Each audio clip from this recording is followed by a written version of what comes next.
1. Alrighty, good morning everyone, or good afternoon if y'all are watching live. I hope y'all are having a wonderful day and get some questions in because we've got a great guest today.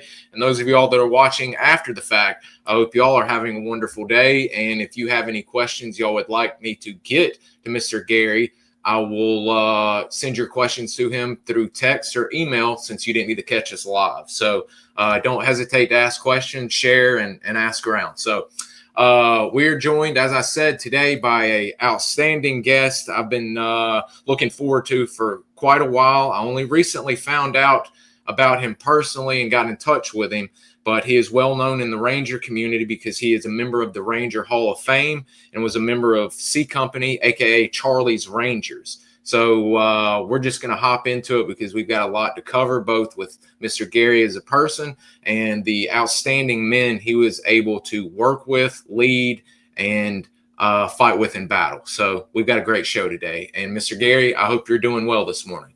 I'm not doing well. I'm doing outstanding. Perfect. Well, good morning, Daniel. I hope you're doing well overseas this morning. All right. Well, we're going to get started as we always do to kind of get a little backstory here. And you've got a very interesting backstory. First off, let's kind of know where were you born and raised? Well, I was born in Ohio, near the Ohio River, across from Wheeling, West Virginia. But my first year of my life, I spent in Italy, where we could see the Leaning Tower out of our back windows. And the first language I learned was Italian, but I don't speak it now. My dad was in the service, and I kind of followed in his footsteps. Let me start off by talking about my dad a little bit. Absolutely. My dad, joined high school when he joined the Army right out of high school, really when he was too young. Okay. And so he joined as a private. He got a battlefield commission when he was too young to go to OCS. At the time, he was the youngest officer in the United States Army at the moment that he got his battlefield commission, and later had to go to OCS. And he served not only in World War II, but he served in Korea, and he was in Vietnam twice. Okay. He retired to a place called Monterey in California, Monterey Bay area. Mm-hmm. Beautiful area. A year later, he was the mayor. Whoa. I was visiting a fellow attorney because when I got out, I became an attorney. And I was spent about 45, 50 minutes talking with him. Really good guy. And the mayor, and he was living in Carmel, and I was getting ready to leave, and the mayor showed up, and the mayor was double parked. So I said to him, "I'm leaving, Mr. Clint Eastwood. You can have my parking spot." Clint Eastwood, the mayor of Carol. I forgot about that. Yeah. So anyway, my dad, well, my mom never wanted me to go to West Point because we were at war, right? And yeah, that's a picture of my dad, Colonel. He was a lieutenant colonel in this picture. But my mom didn't want me to go to West Point. And my dad said, "Oh, you can't get in because at the time you had to have 20/20 vision." So I passed everything when I applied except for the medical portion.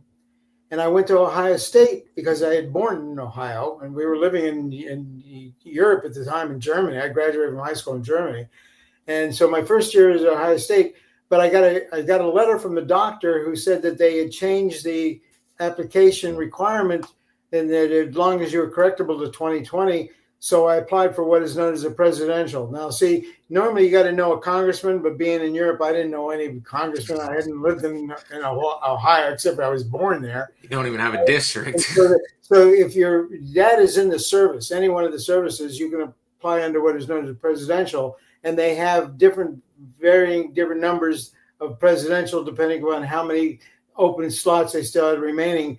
So I must have gotten the last in the 40th slot because I got a letter saying I was, granted admission under the presidential nomination. And that's me. I'm all the way at the end, young kid.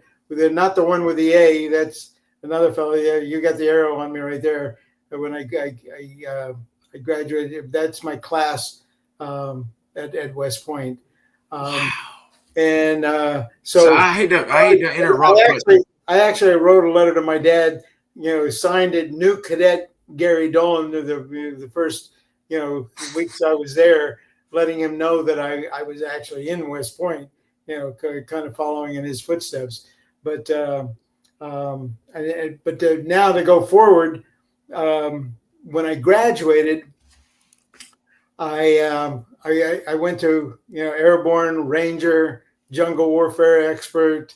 It was supposed to go to Pathfinder. I was all these classes, and while I was at West Point, I would hear the names of cadets that I personally knew who graduated before me who were killed in action every day, because lieutenants were like fodder to the cannon.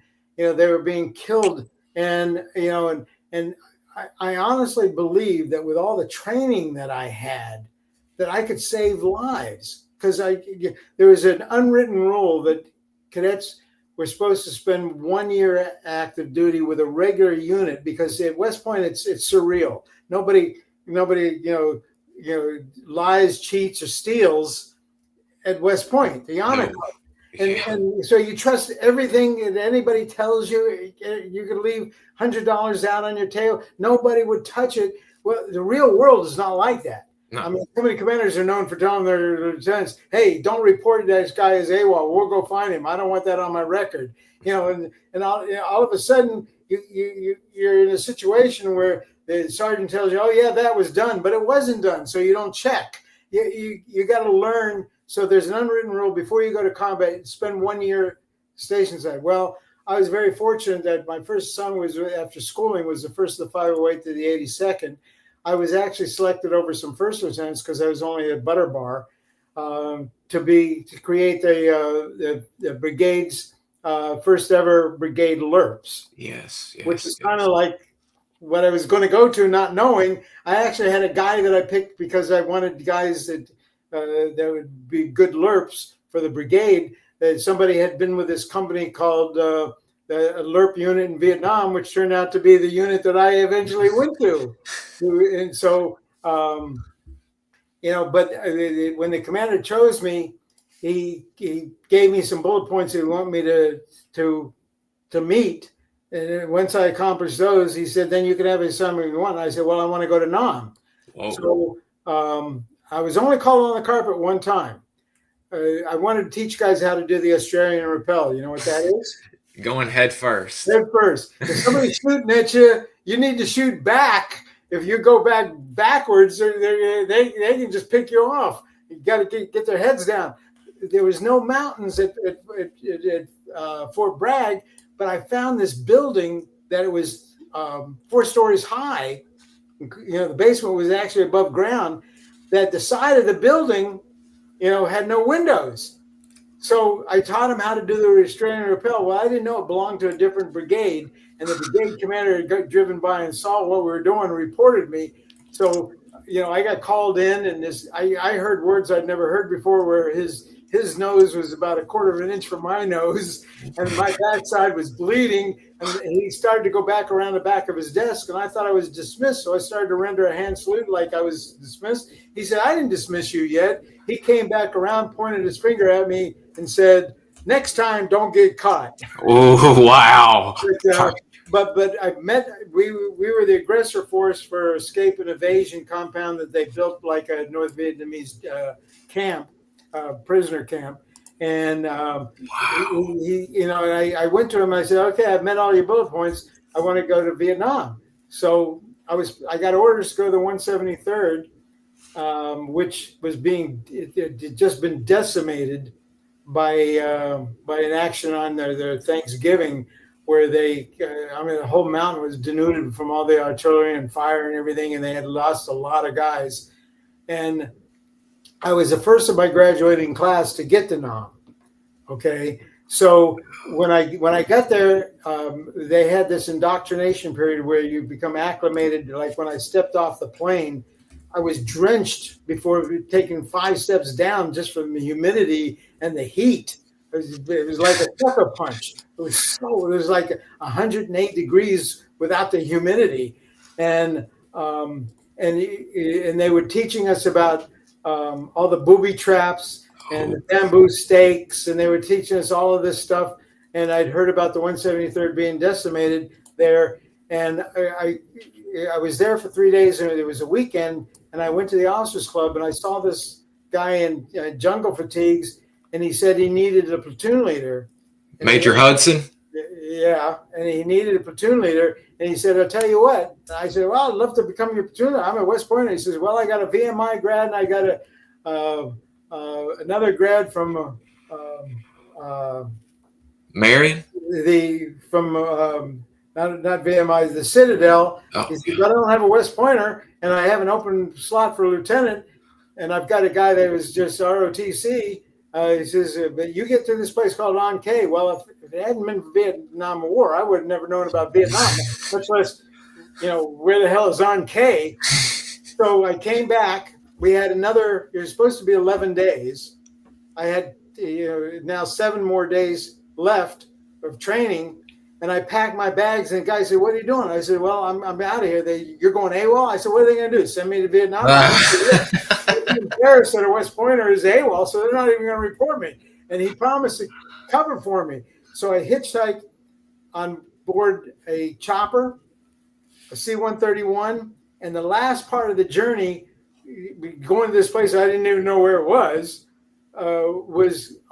in the back of a deuce and a half going through the An Khe Pass, which is, a lot of ambushes on the An Khe Pass. Well, guess what? I'm twiddling my thumbs with no weapon in the back of a deuce and a half, and bullets are flying over, and we went right through the ambush, and I get to where I'm going to report in, and there's this huge, talk about black as the ace of spades, bald head, giant shoulders. He's the first sergeant, and he says, where are your orders, sir? And I said, well, I don't have any orders. Major just told me to report. I had Major did.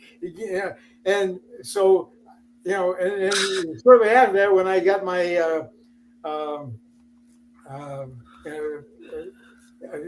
when I was in combat and got my CIB, my orders covered, I was figuring, well, he covered for me. So that was my introduction, and then I was sent forward. The only ones back in the rear were the first sergeant, the XO, and the armor, and the supply sergeant. Everybody else was forward. Our company moved to a different location every 2 weeks because here's how we operate. Let me explain the Lurping, okay? Because a lot of people really there was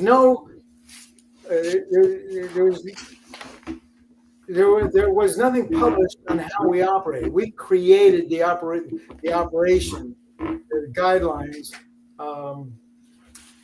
and there was no dogma on it. But the way we operated, we would take 6 men, a team leader, assistant team leader, a radio telephone operator, somebody that carried the M60, the other guys. One guy had what we called an over and under, a thumper. It shot a grenade as well as a 7.62 round, and then just somebody with an M16. And now 6 men can't fight a war, but they would be inserted by helicopter. Now here's how we would insert them. The day before, a team leader would go on a visual recon from very high up, not draw attention. He would check out all the different landing zones, pick out where he thought there may be a trail near it, that they would go back and tell the Tactical Operations Center where he wanted to be inserted on the map. And, he would study the map. And the next day, the choppers would take off. Now, pilots do not like to fly at tree level. And why? If they have engine trouble or they get shot in a critical location, they would crash and burn. However, if they're up high, they could auto-rotate to a safe landing spot. Helicopter maintains its balance even with the engine shut down. The whipping of the blades would continue to operate even without additional fuel, so they could auto rotate to safely set it down.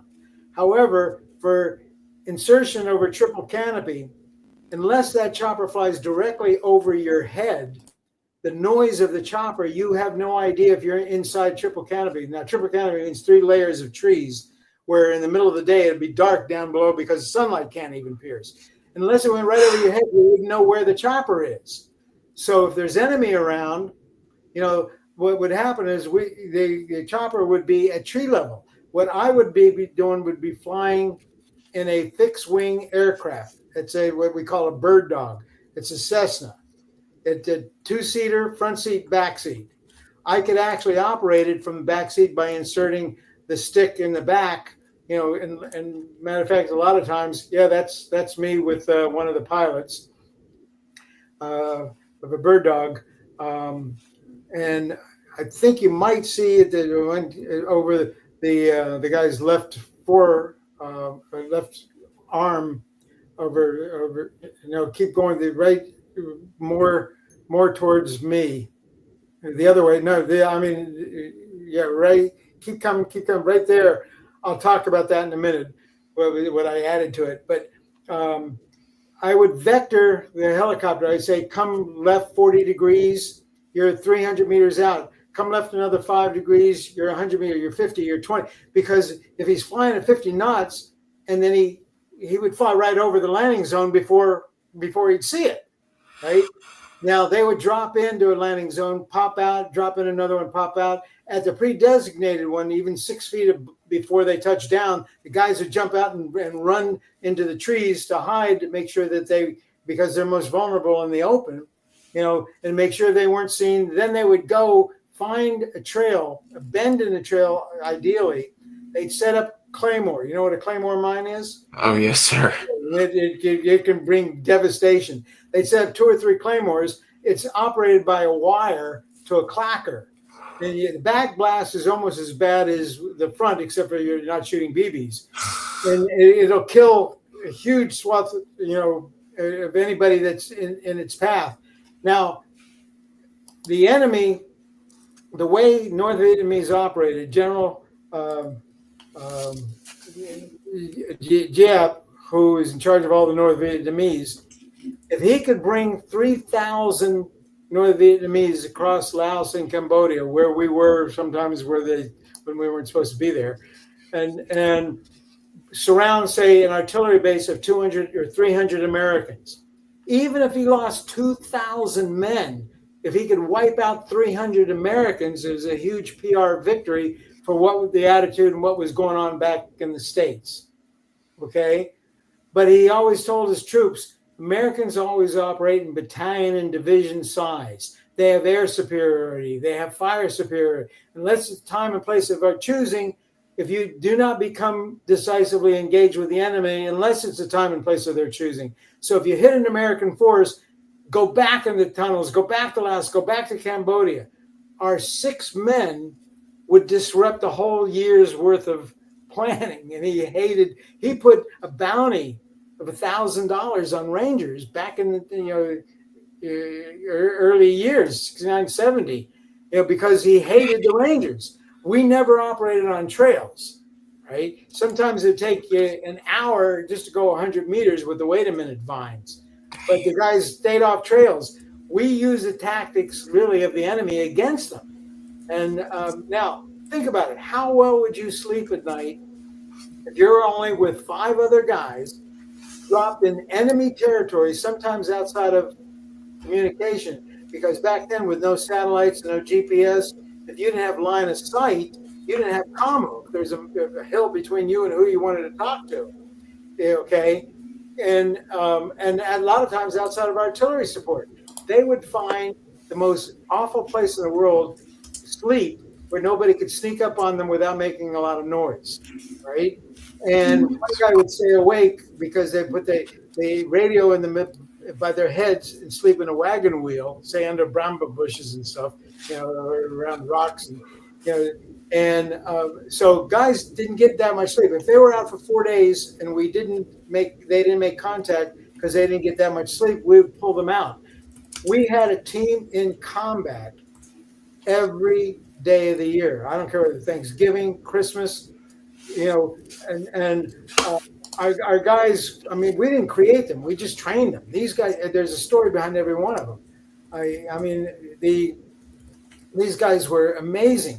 I remember one time I was in TOC as a duty officer at night because we wanted somebody on the, and what we would have is we would have what we call a radio relay site.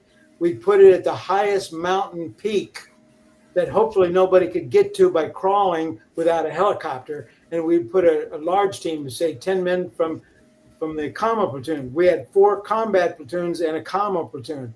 And the commo platoon would be out for an extended period, 10, 11 days, or if we're going to be in a place for 12 days, they'd be out there for the full 12 days. And because every 2 weeks we moved, so they didn't get used to where we were operating to send out hunter killer teams. Okay, the commo team would try and keep them in contact. I got a call from the radio relay site saying that they heard climbing all around them coming up the mountain. And this was about 2 o'clock in the morning, and it was pitch black. There was no moon. They said they're getting close, and they were worried that they were surrounded. And so I told them, do not fire your weapon because that will pinpoint where you are.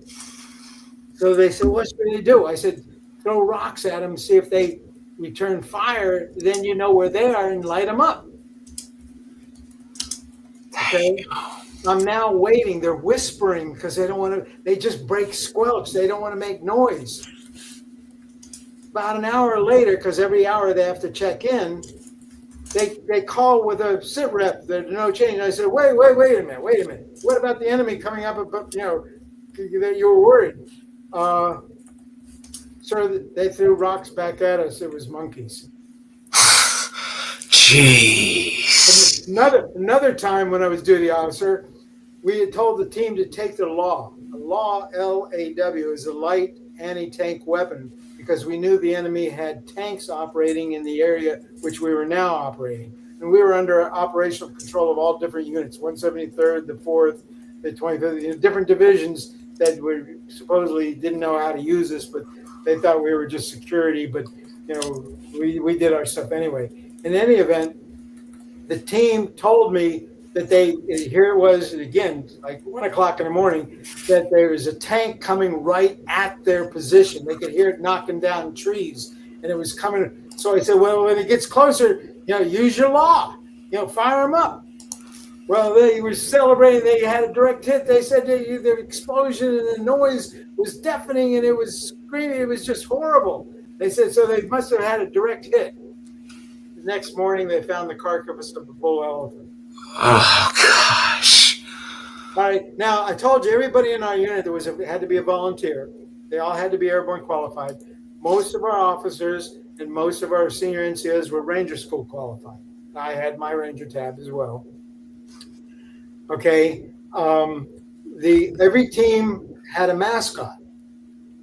One had a little puppy dog they called Lurp, right? Another had a monkey they called D-Rose. One of the teams had this huge snake, right? The python. The team with the monkey hated the snake. They thought they was going to kill the snake, right? But the monkey, the D-Rose, he loved beer, and they got him drunk. We had a tower, a 34-foot tower that we built to get guys to practice how to do rappelling, and because a lot of times we'd have to rappel guys in or to pull them out. And they said it was time for D-Rose to be a real member of the unit.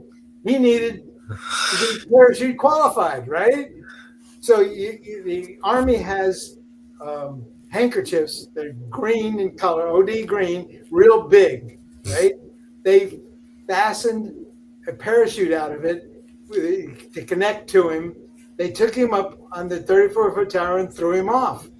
But how many jumps do you need to be qualified?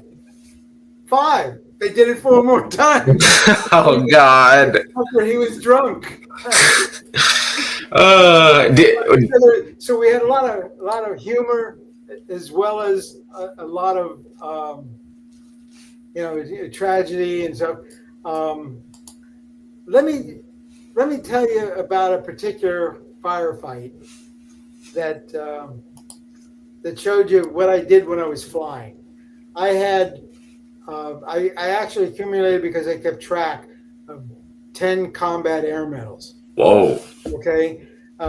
My company commander, Hudson, declared when he had joined the unit right before he got there. Matter of fact, his very first formation, he declared to all the men in formation that they were going to make him a general, which I think is a terrible thing to say. But yeah, that's Hudson next to me. See how short he is? He's shorter than I am, and I'm a short guy. But I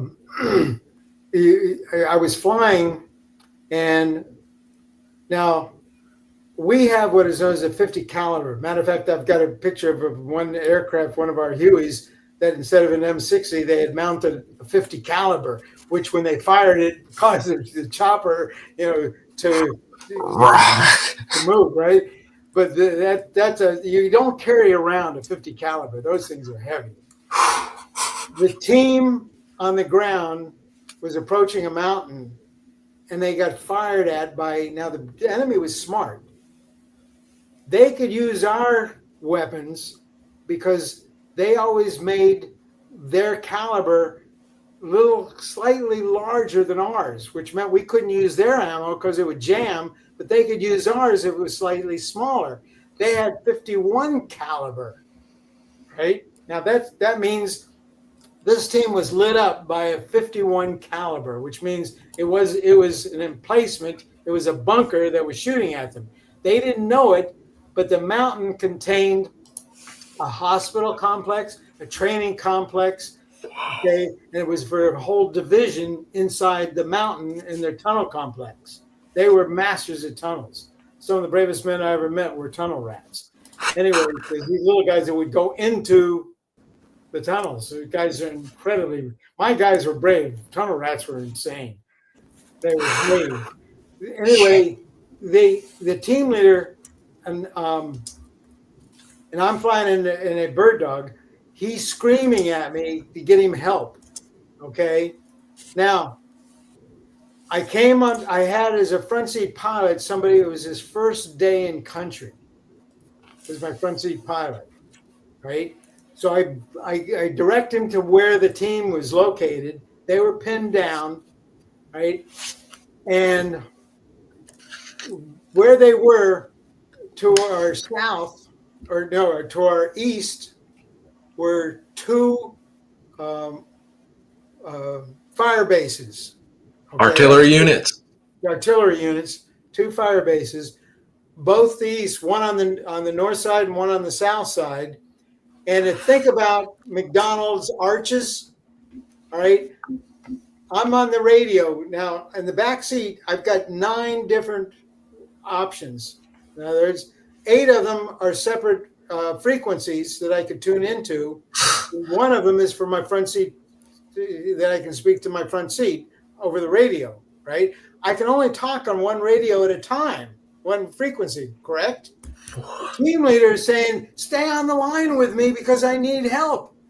But I can't help him unless I get off of his frequency. I call up the one fire base, and I give them coordinates to shoot past the bunker. I'm going to walk it into it, right?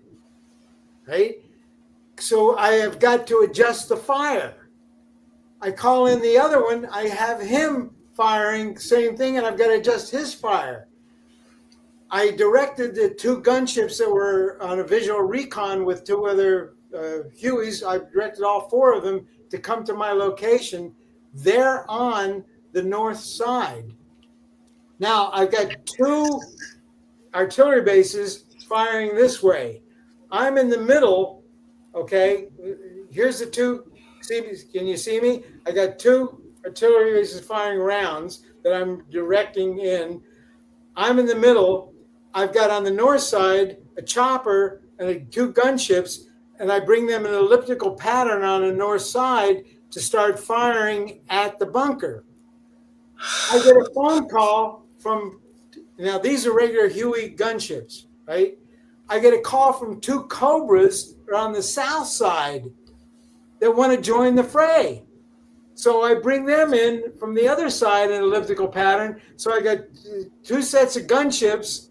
I got to talk to each one of them. Meanwhile, the guy on the ground is screaming at me, begging me to stay on the line with him. And I give him directions that as they're firing, do hopscotch. Have one team lay down and fire while half the team moves back and hopscotch away from the 51 caliber. And he's screaming at me to stay on the phone with him.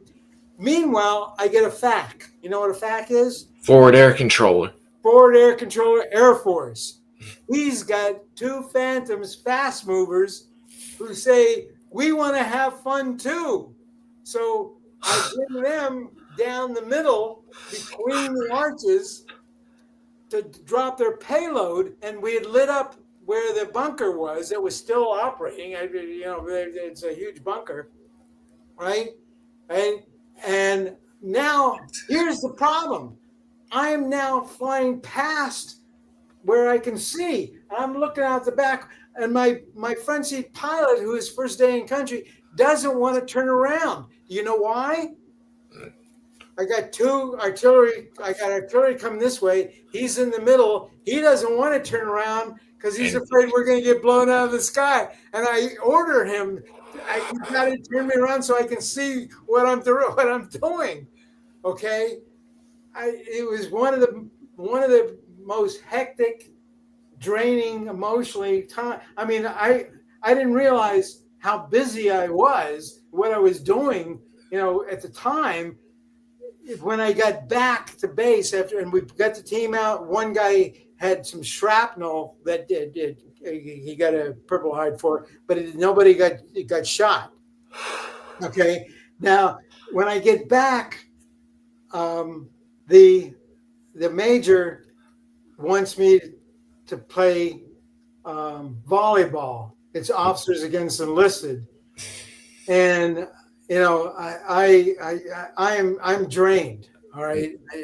And fortunately the NCOIC, the NCO was in charge of the Tactical Operations Center. He said the artillery guys wanted to talk to me. When I got there, he called them up.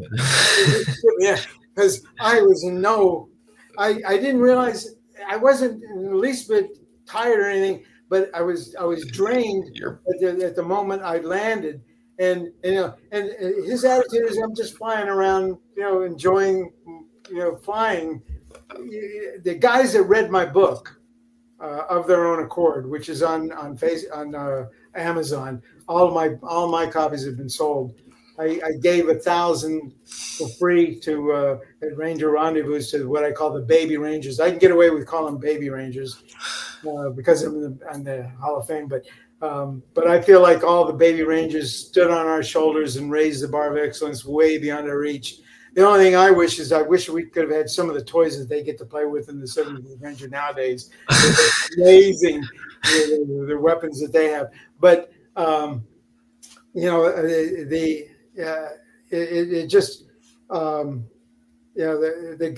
guys. I mean, they made me look good. I mean, these guys, every one of them, there's an amazing story behind each and every one of the. We didn't create them; we just trained them. For example, there's a guy by the name of Lazar Lazarov. Yes. In my book, there's an individual who's called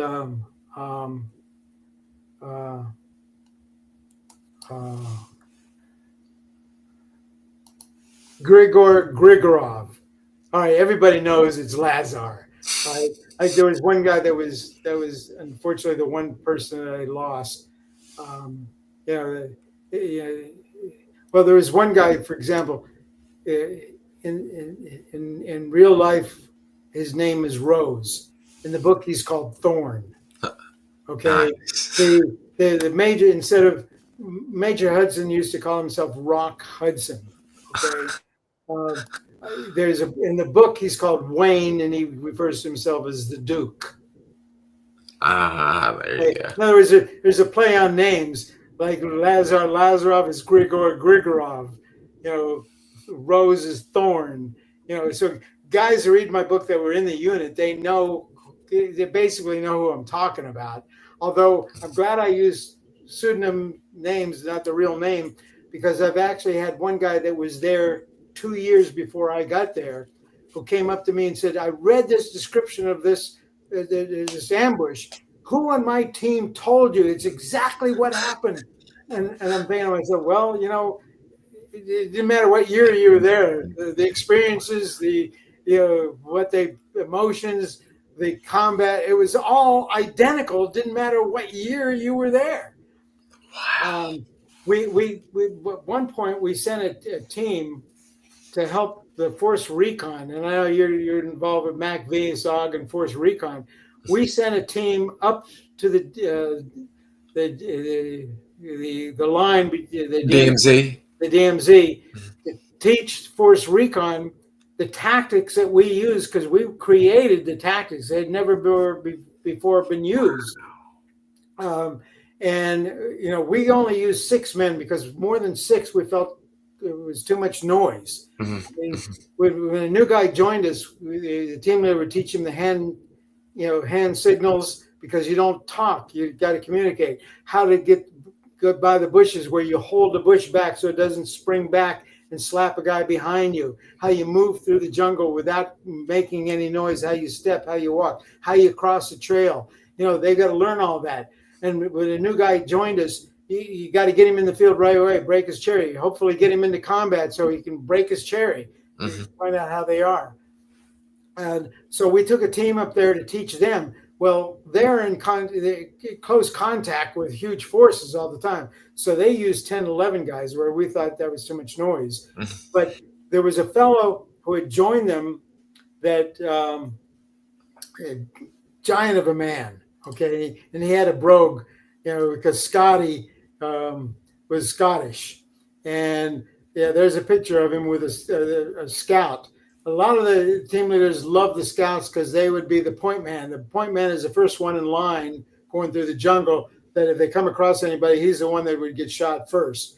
So the scouts knew how the enemy operated because they used to be part of the enemy. Some of the team leaders love these guys. Others said, no, if they can turn against their own kind, they could turn against us, and they wouldn't take them out. But that was only 1 or 2. Most of the team leaders loved having them because they could smell the enemy. They knew how the enemy operated. But Scotty had been with the French Foreign Legion that he volunteered for. He then heard about the Marines up in the DMZ. He volunteered and he became a Force Recon. When we sent a team up there to train them, he says, oh, the Charlie Rangers are even tougher than the Force Recon. I'm left the Marine, became an Army guy so he could join our unit. He was in my platoon. When he left Vietnam, he became a deep sea diver for the New York City Police Department. This guy's an adrenaline junkie. There's a story behind every one of them. I had one guy called Lazar Lazarov. Let me tell you about Laz, right? In the book, he's Grigor Grigorov, right? Laz hated the communists. He was from the country of Bulgaria, right? And the communists were in control. Oh, yeah. He, at 18, decided to escape using a rebreathing apparatus, and he and another 18-year-old friend of his shared the rebreather to go to an Italian trawler. He could speak 6 languages, one of which was Italian, right? The communists picked up the swimmer in the ocean, sent out a patrol boat. His friend decided to surface because he figured that he would just give up. His friend got machine gunned to death. They thought it was only one swimmer, so Laz escaped to the Italian trawler who hit him. He escaped Italy. He finally made his way to the United States. He was not even a citizen. He joined Charlie Rangers, and he was considered the old man because he was in his 20s. I was the real old man. I was 23. Most of these guys were 18 that were fighting as Rangers, as Lurps. Now, he wanted to fight against the communists, and his MOS was not infantry. I think he was radio telephone operator by MOS, but he fought on the teams. I pulled him off a team, and he hated me for it. He didn't want to leave his guys, but I put him in TOC.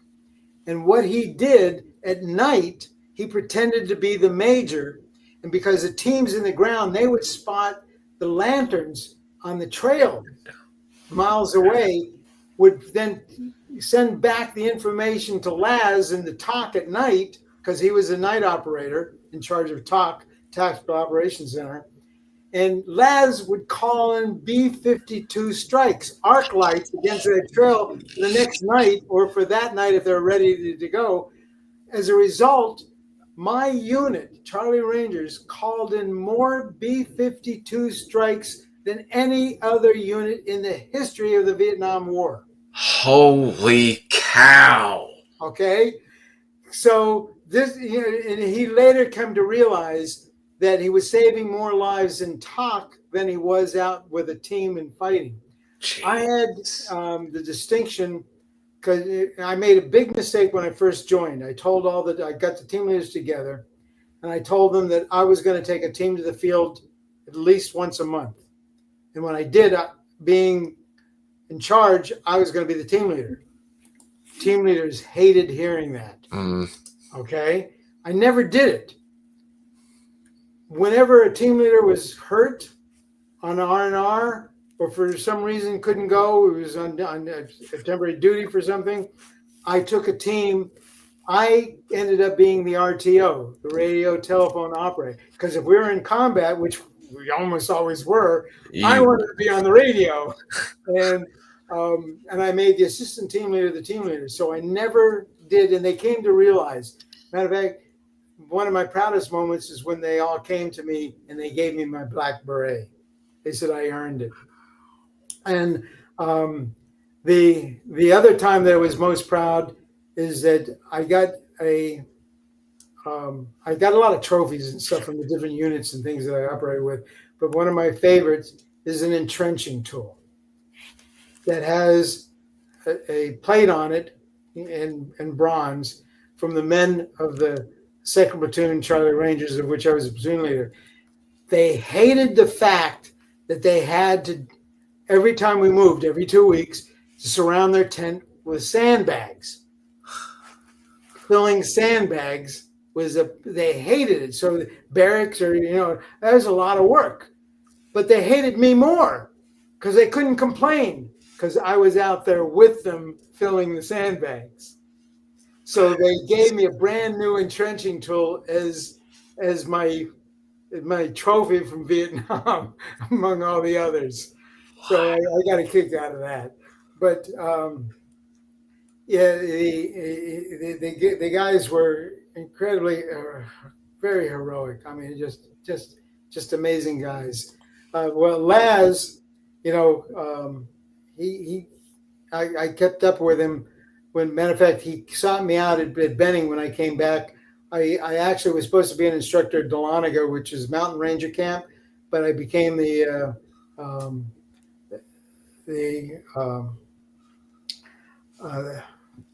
protocol officer, the adjutant to the commanding general, wow. The aide to the commanding general at Benning. And I know you just had General Grange yesterday as a guest. He won't be on until tomorrow. He had to cancel last minute. But. Okay. Well, his dad was General Grange, which the Best Ranger competition is named after. Wow. The general would tell me to give him an order. And of course, this is coming from the general. Well, I'd go to tell him what the general was, and he'd lock my heels. Who are you, Captain, giving me orders? You play with me. And so I had a lot of interaction with him, and I looked up to him like a real hero, just an incredible man. And at the time, he was a colonel.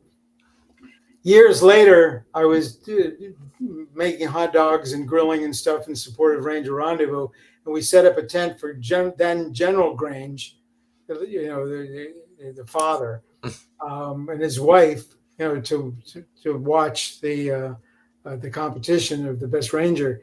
And now this was what, 30 years later. He remembered me by name. I was shocked. And then this one, and the command sergeant major really honored me. I was invited to the command sergeant major's monthly luncheon, where I was the only officer invited. Wow. So that's another great honor that I had. And this was before I was inducted in the Ranger Hall of Fame. He said that because of the way the guys talked about me, he wanted to get to know me. Wow. And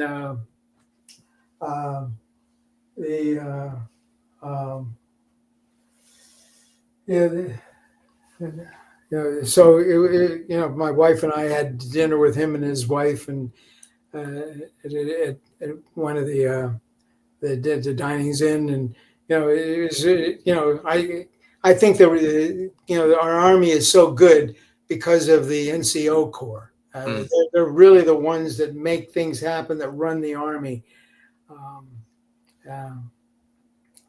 I was blessed in that I learned from some of the worst and learned from some of the best.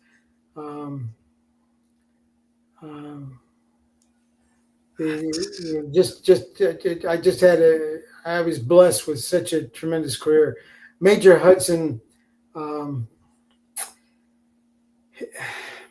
there was an action where a Chinook went down on the side of a cliff, and they weren't sure they had all the bodies, but they wanted our unit to go there and destroy all the equipment so that it wasn't captured by the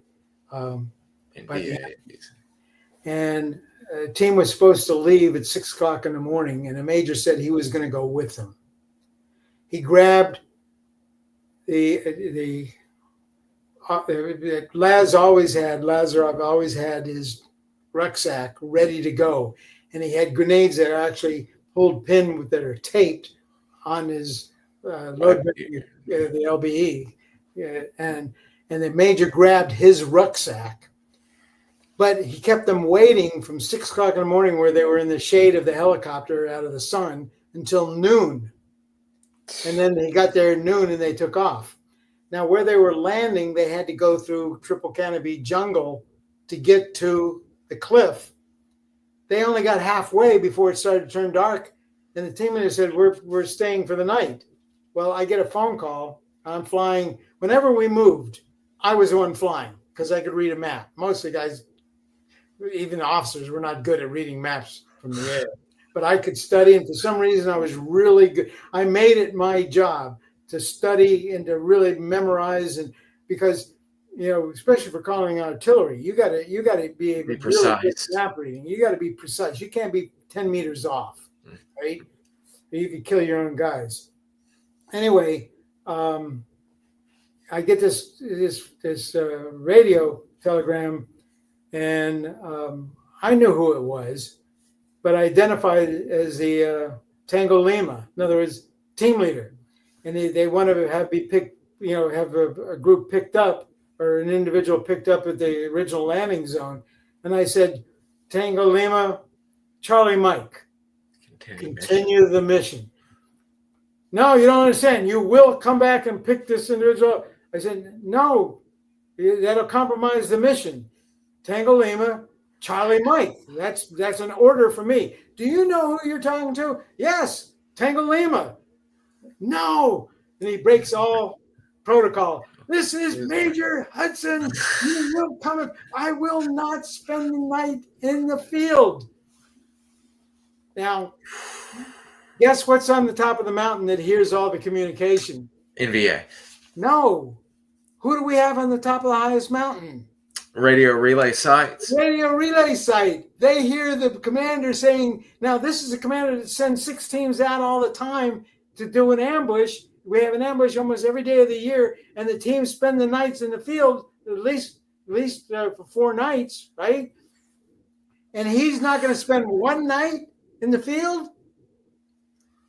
Guess how quickly word spreads around the whole unit.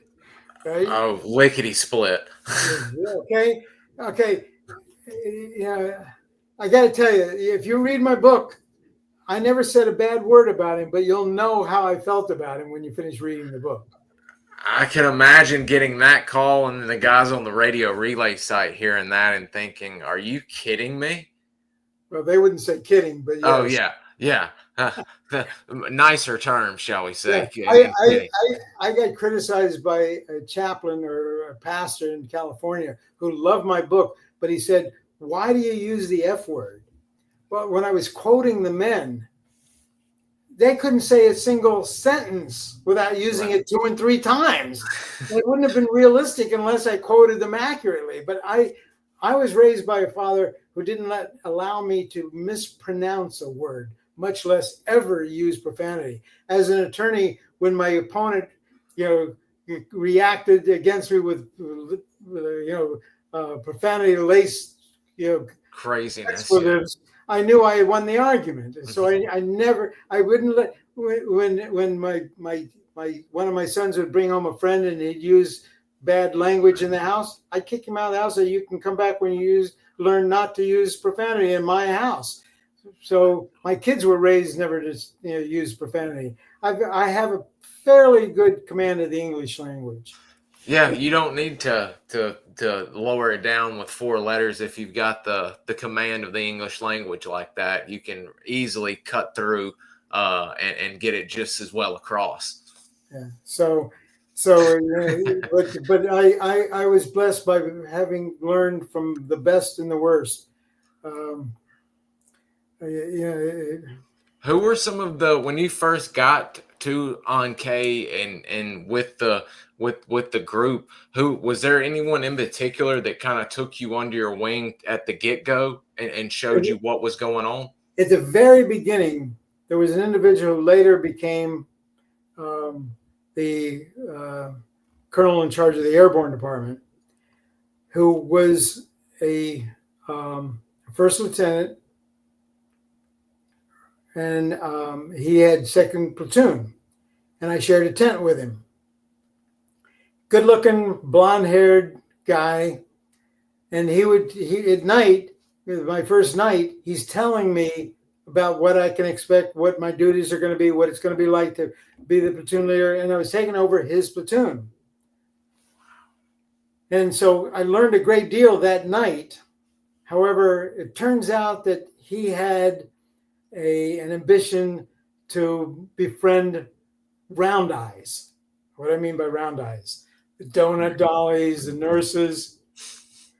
And he had been put in for a Silver Star, which he was given for flying. Wow. Major Hudson, when he took over, which was only weeks before I joined the unit, had announced that no officer would get a Valor Medal. It would only be for enlisted. He had been an E5, and he served alongside another E5 in Germany, who now he brought in to be as an E7, a platoon sergeant of 3rd platoon. They were buddies.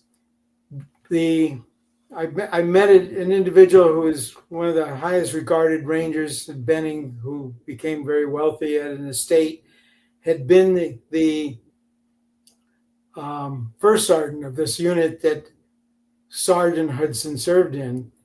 And both the platoon sergeant and the first sergeant told Hudson that he would never get promoted as an enlisted. He ended up going to OCS and became an officer. But they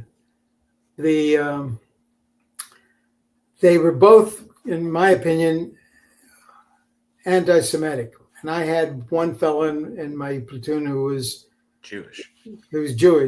Matter of fact, he always wanted to be called the Jew. It was like an honor for him, and I could never bring myself to do that until years later when I met him, afterwards, probably 30 years later. But one of his best friends was on the team in the jungle, ran into a North Vietnamese team, and this kid, good looking, young, dark haired, really fantastic guy that the whole company just loved, great sense of humor, wonderful man. And he was shot. And the fire was so heavy that the rest of the team couldn't get to him, and they heard him calling out, finally calling out for help, finally calling out to his mother. It expired. I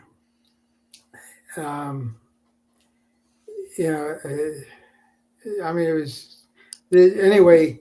In the book, it's called Goldstein. He had a Jewish name. And when he heard that he was wounded, he ran to the 3rd Platoon that was going to be going out as a reaction force.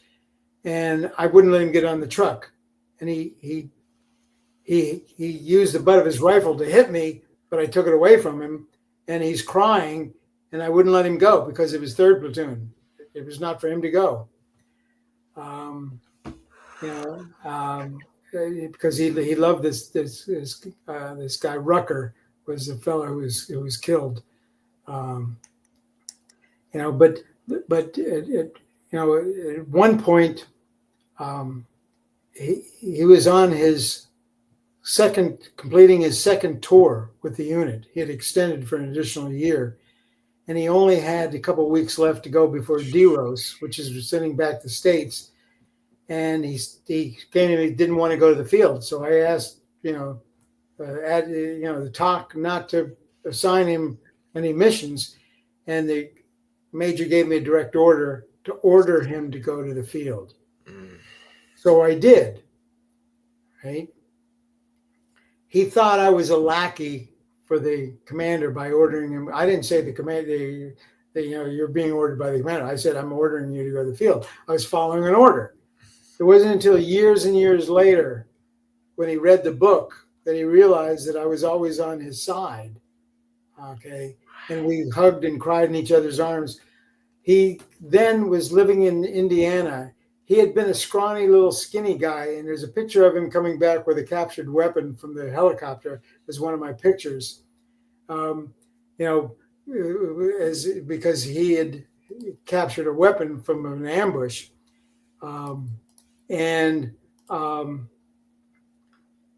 That's him right there, with a captured weapon, right?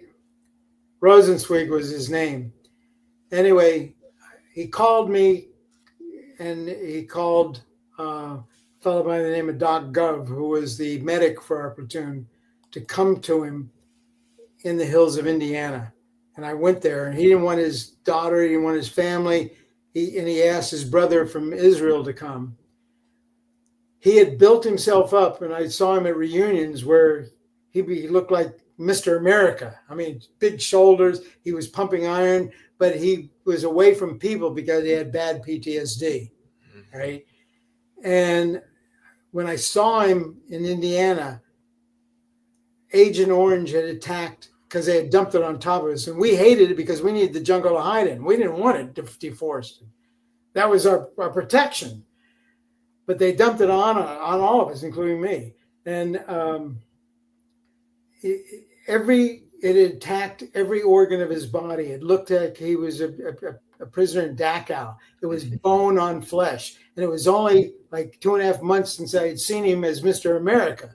That's how quickly and he later passed away, but he only wanted the 3 of us there. Didn't want his daughter, didn't want his grandkids, didn't want his family. I've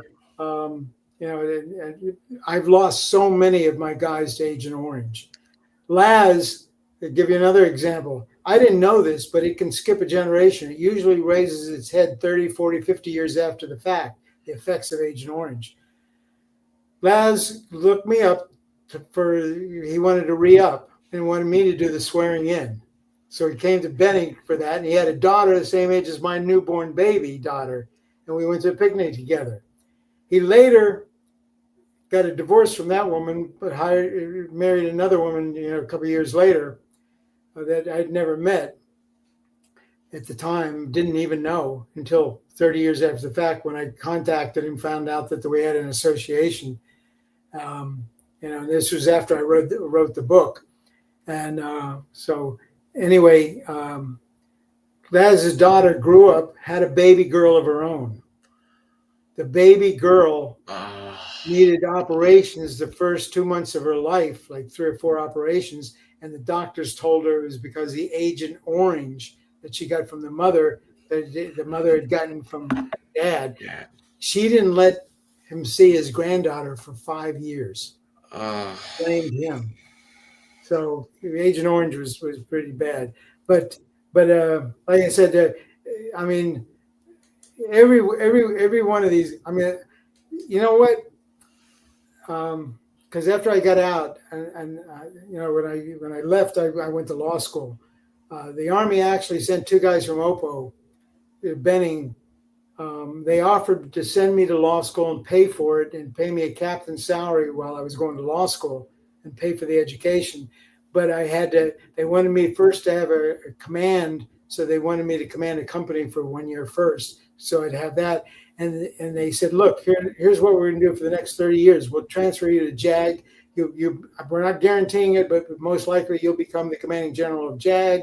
They said, if you stay in. And I said, my best man, who was a deputy to Bob Howard. Now, I don't know if you know the name Bob Howard, but he was a soldier from Vietnam, put him for the Medal of Honor 3 times on 3 separate actions by 3 separate units to put in. They didn't want to give a cluster on the Medal of Honor, so they downgraded the other 2, but he had more medals than Audie Murphy. Well, the guy that was the best man at my wedding, West Pointer, was his deputy who extended just to be under him again for an additional year.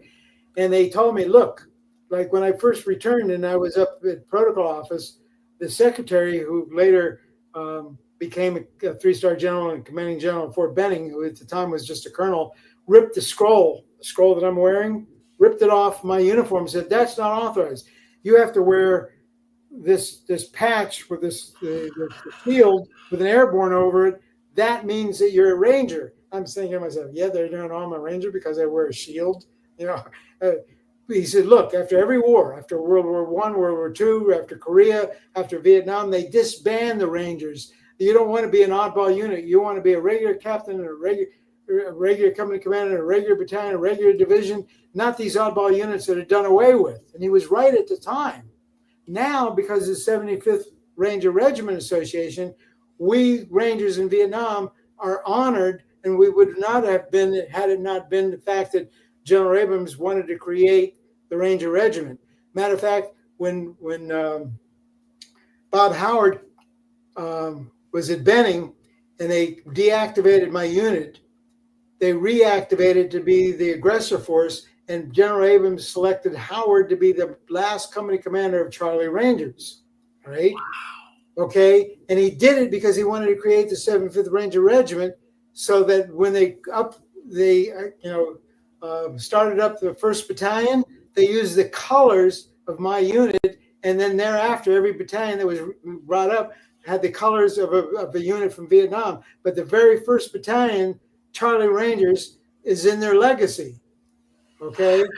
So when what I call baby, and I get away with calling them baby Rangers, when the baby Rangers look back in their history, their legacy, they see the highest decorated soldier from Vietnam as part of them. But it made us, proud that now we are in the legacy of the 75th. And, so there, a lot of people don't know this, but that's so every time they activate a new battalion, it's the colors of a Vietnam Ranger or Lurp unit or Ranger unit are used, so it's pretty amazing. Yeah, Bob Howard, he was I mean, he's just absolutely amazing. Super soldier. Absolutely. So like I said, I have been so blessed in my lifetime. I'd like to tell you about another blessing. I, a number of years ago, had an opportunity because my law firm I represent 18 different lenders as bank attorney. And when I left, one of them contacted me and said there was an individual that was looking for investment. He knew I had helped people become very wealthy investing in real estate because I dealt almost exclusively. I had 8 attorneys working for me, dealt exclusively with corporate law and real estate, every facet of real estate. And I was one of the most active practitioners on Long Island in Nassau County. And,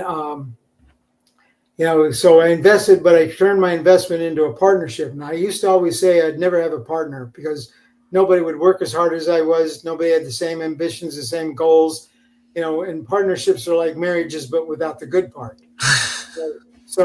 But this guy turned out to be the perfect partner. And through him, we were investing in developing property in Wyoming, but we had an opportunity to become the only investors with this company that was producing energy without using carbon. And they now have the highest rated carbon credit bonds in the world, the only ones accepted as currency by the UN, by the World Bank, by the EU, and by the United States.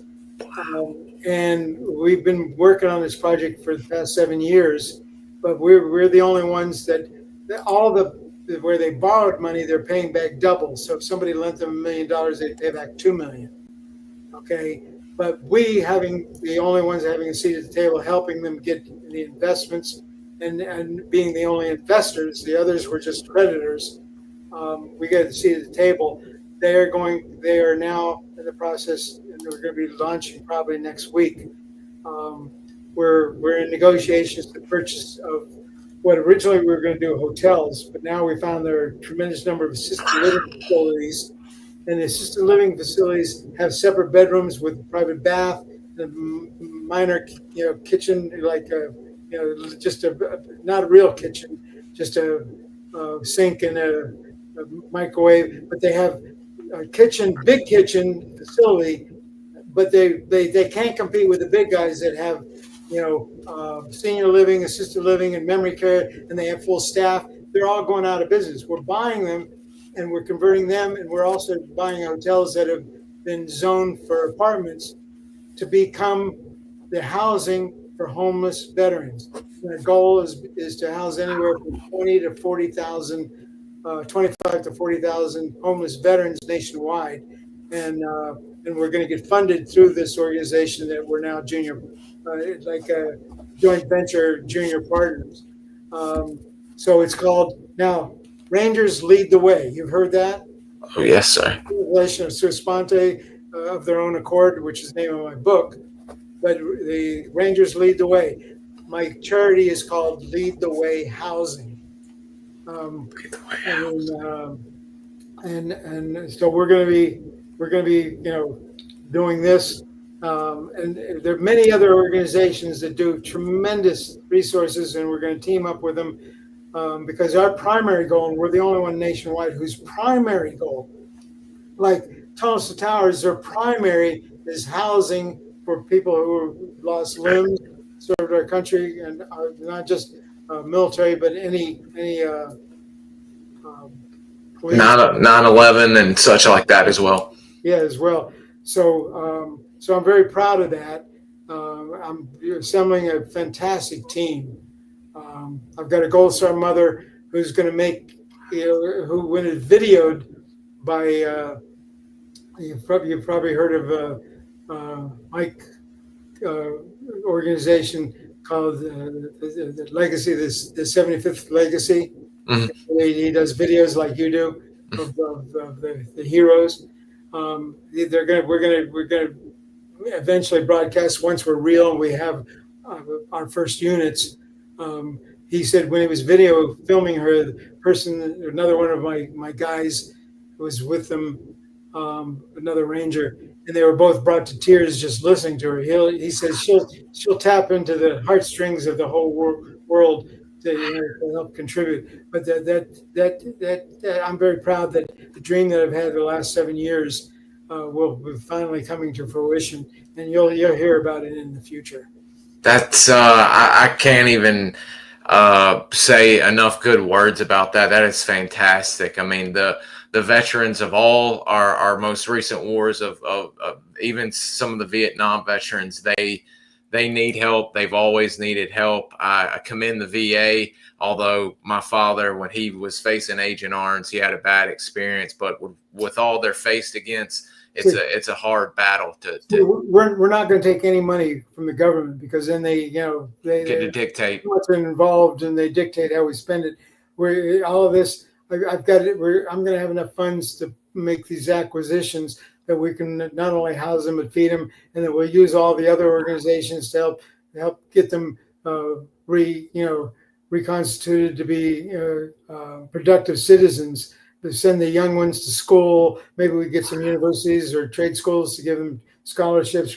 But our primary goal is housing. And we don't care if it's an older Vietnam veteran that doesn't want anything other than a safe, affordable, convenient, comfortable place to live, for as long as they need it.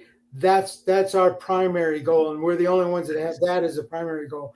So I'm proud of what we're going to be doing, and so I thought I'd mention now, because we're getting ready to actually start the acquisition. We've got our first 3 identified that we've got opportunities to negotiate for their acquisitions.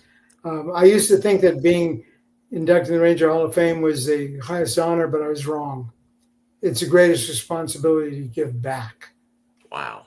And then, so, that I'm looking forward to doing that.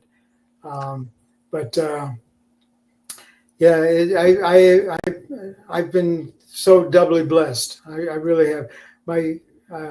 I left for Vietnam the day after I returned from my honeymoon. And the reason for that, back then, I knew my father-in-law to be wouldn't have allowed her to join me on R&R unless we were married.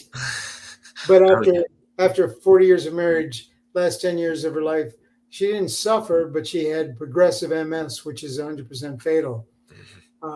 However, when I say doubly blessed, when I was a quarterback in high school in Germany at Augsburg, where I graduated from high school, there was a little cheerleader whose last name began with a C and my name began with a D. We would meet before first class, every day. And the guys on the football team used to make fun of me because I would turn beet red, but I never dated her, right? Anyway, a few years after my wife died, I get a phone call and I recognized her voice. She had married, but she got a divorce after giving birth to 2 young babies. And she raised them all alone, but her son was a military enthusiast, and he heard about me being inducted to the Ranger Hall of Fame, and she'd kept pictures, because after my first year at West Point, they had a program. See, she left Germany before Christmas of our senior year because her dad was reassigned to Fort Ord, California, in the Monterey Bay area. After my first year, they had a program where you could become a platoon leader in a regular company for 30 days to learn what it was like to be a platoon leader if you're going to go in the infantry. I chose Fort Ord. I didn't realize that Cruz was like Smith. There were 1,000 of them in the phone books, but her dad was in charge of all the firing ranges, so I found out where they lived, knocked on the door. I took her to a formal that was for all the West Pointers and at Presidio in San Francisco, and we dated for the weekend, had the greatest time. But she ended up going back to college in Puerto Rico. We lost touch. I ended up my senior year falling in love with a lightning bolt the first time I saw Linda. We married, but when she was taken from me 40 years later, 3 years after that, through her son, I got back in touch with Edith, and last year we went on a honeymoon for 31 days to Europe. Wow, that is outstanding, sir. I mean, you really are. You got a new mission, and you are absolutely blessed. I couldn't happen to a better man. Well, thank you. But my favorite word in the English language is enthusiasm. Enthuse. It comes from the Greek, meaning en and theos, godlike. When you're enthusiastic, you're godlike. So I've always wanted to become enthusiastic about something. I'm busier now than when I used to run 2 companies, a law practice and a title company in my wife's name, when I was practicing for 40 years. Because now I've got not only this project, but I've got another one that they are excited about as well. So I'm very enthusiastic. I hope I've though spent enough time on our Lurps and the Lurp mission. Yeah. We had a few questions here as we're about to close out that I think it'll wrap everything up nicely. But you have been this has been just an absolute information dump, and just getting to hear names that we've heard from SOG and other units is outstanding. I know, well, all of you are saying, yeah, it's been fantastic. So I didn't give you the name of my best man. It was Matt Baylor. He was I know Mr. Matt. He ran with RT Montana with Mike Shepard. I'm great friends. He was my best man at my wedding. That is crazy. Yeah. And matter of fact, when they wanted me, to stay in, I said keep Matt, because they said, hey, we don't need special forces types guys. Even though he was a West Pointer, they kicked him out, but they gave him 10,000. I said, give me the 10,000, keep Matt. He wants to stay in the service. He's a great soldier. Matt was my best man, and like I said, he served with Bob Howard and extended an additional year just to be with him. Matt, yeah, that's Linda and myself. That was so wild. That was Memorial Day. Yeah, small. Let me tell you. And there's Michael Rosenzweig on I told you about the Jew. Rocky Stone. He was the one that was wounded, where he went in one side of the Rocky over here on the great pick brother. He was the one that threw all the smoke. With Lucky was the pilot. Yeah, like I said, I have been so blessed in my lifetime. That's a picture of him. Gosh, I mean that I never would have thought I would have heard Mr. Matt's name come up. Matt's I mean, like I said, I thought enough of him making my best man. I've heard literally anytime his name comes up, whether it's non-SOG, SOG, or just people in life that cross paths with him, never heard a bad word mentioned about Mr. Matt. My center of my football team that we used to call a Hilltopper, who also go by the name of Big O. I had another Big O, was Gary O'Neill, was in my unit, but Ron Owens? Ron Owens. Oh my gosh. You know Ron Owens too? I do.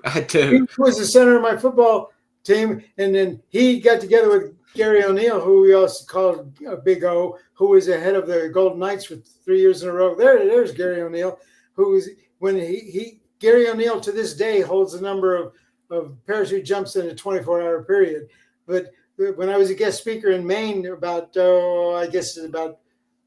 15 years ago, President Sikorsky was there, and the Golden Knights jumped in, and the head of the Golden Knights was bragging because he had 3,000 jumps. And I said, Gary O'Neill, because most of his guys had less than 1,000. I said, Gary, oh yeah, he won the world championship 3 years in a row with the Golden Knights. I said, you know how many jumps that man has documented? Nearly 18,000. Holy cow. Every one of my guys, you know what?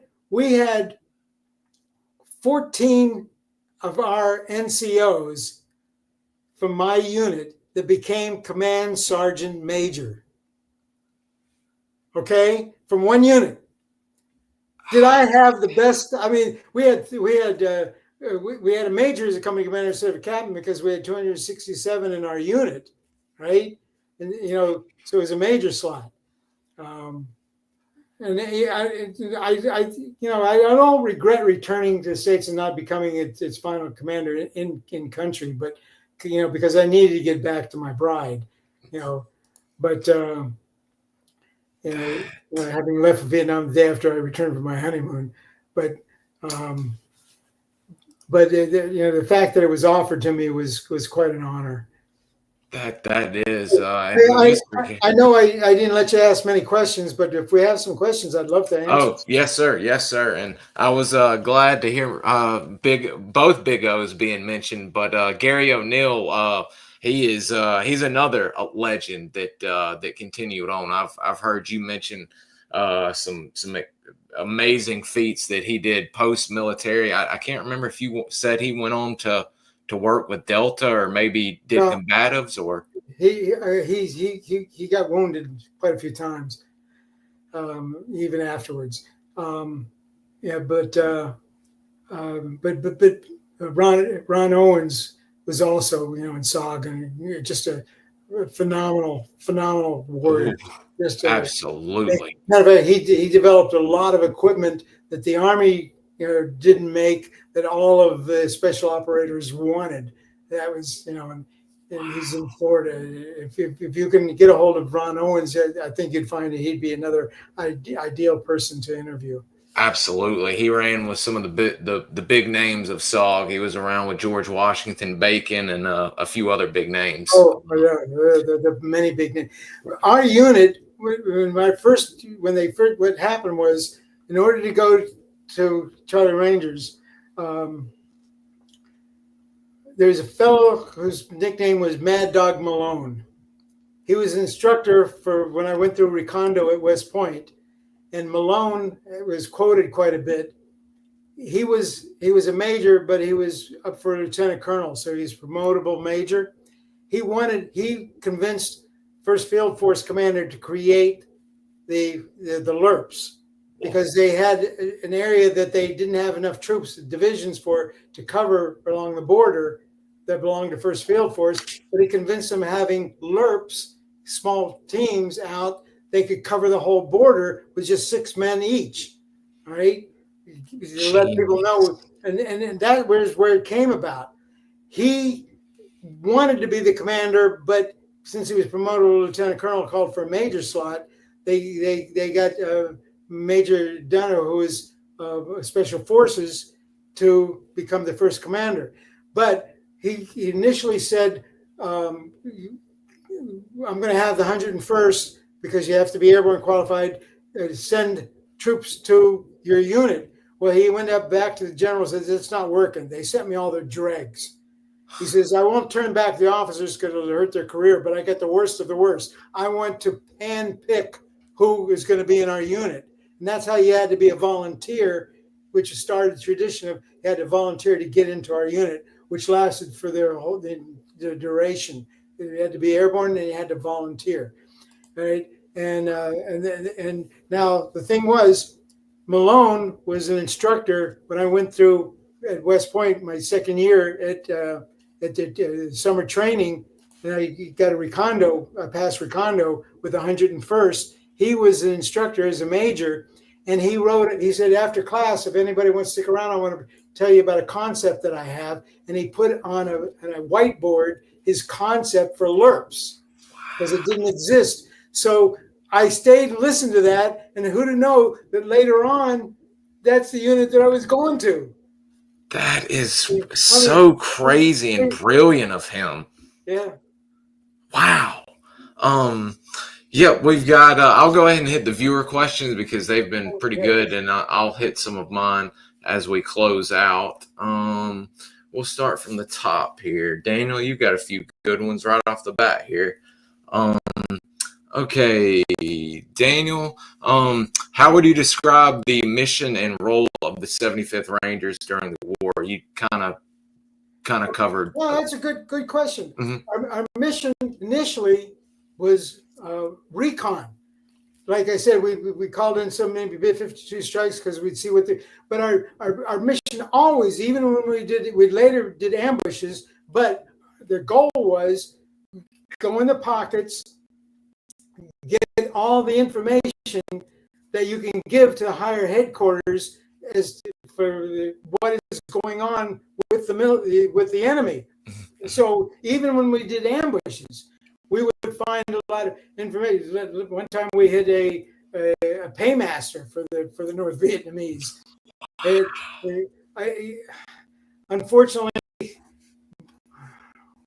I'm not going to tell that story. Okay. It's too personal. No, it's fine. Yeah, you don't feel like sharing, don't share. We get a lot of things out of their uniforms. So our mission was not just to disrupt their intentions, but to get a great deal of information to give to higher headquarters on the activity of the enemy, and our 6 men deep in enemy territory would be able to do that. But again, these guys, to volunteer to do that, these guys are incredibly brave. Good question. Good question. Absolutely. He's got a few here. Actually, all of them are good, but Daniel led off with a lot of good ones. What was, if there is a typical day, what was a typical day like for you and the men in the unit?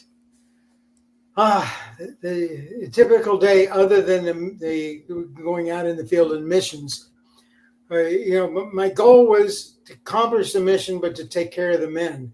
So I'd be constantly trying to get them their uniforms because they would be rotting off their body. Meanwhile, they had black market back with our supply sergeant, and they had tons of good camouflage units.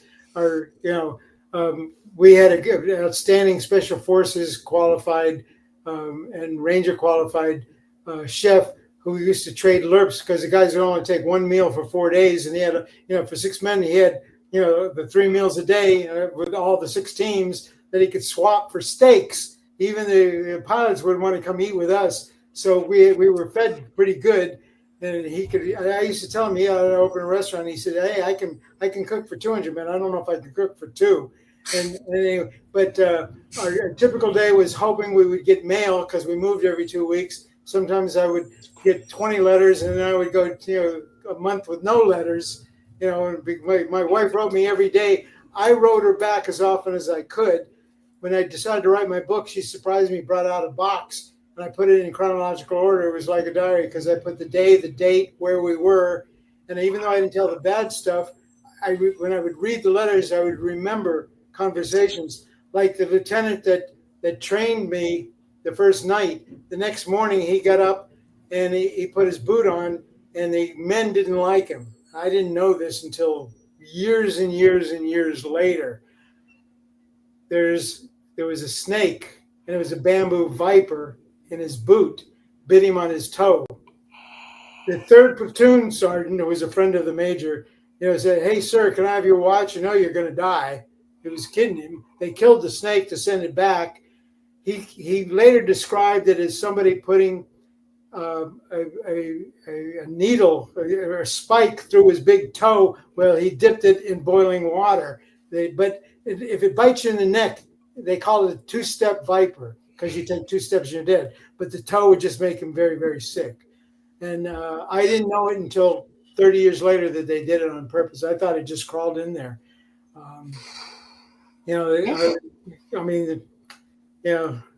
The major found a grenade under his pillow one time. The pin wasn't pulled. It's just a message to him. These guys they weren't really that. They didn't look to really frag or really hurt anybody. We never had problem with drugs. Oh yeah. Typical day, it's just looking out for the welfare of the men. The men, when they would relax, a lot of them would drink. They would never get drunk. Then, matter of fact, we had 2 guys join our unit. One came to the unit wearing "Make Love Not War" with the beads. The other one, claimed that he was a tough guy. He swore, and the tough guy, let's call him Smith. The platoon leader came to me, or the team leader rather. Remember, we wanted to get him in the field right away. And they said, "Smith can't go to the field. He's sick." And I said, "What do you mean he's sick? He's only been with us 2 days." I finally got them to bring to. They had beaten the crap out of him because they caught him smoking marijuana. And you don't want to go to the field with somebody who's high. No. They never had a drug problem or drinking problem because the guys relied on one another. They fought against the enemy, but they fought for each other. Now, the other guy who had the love beads, right?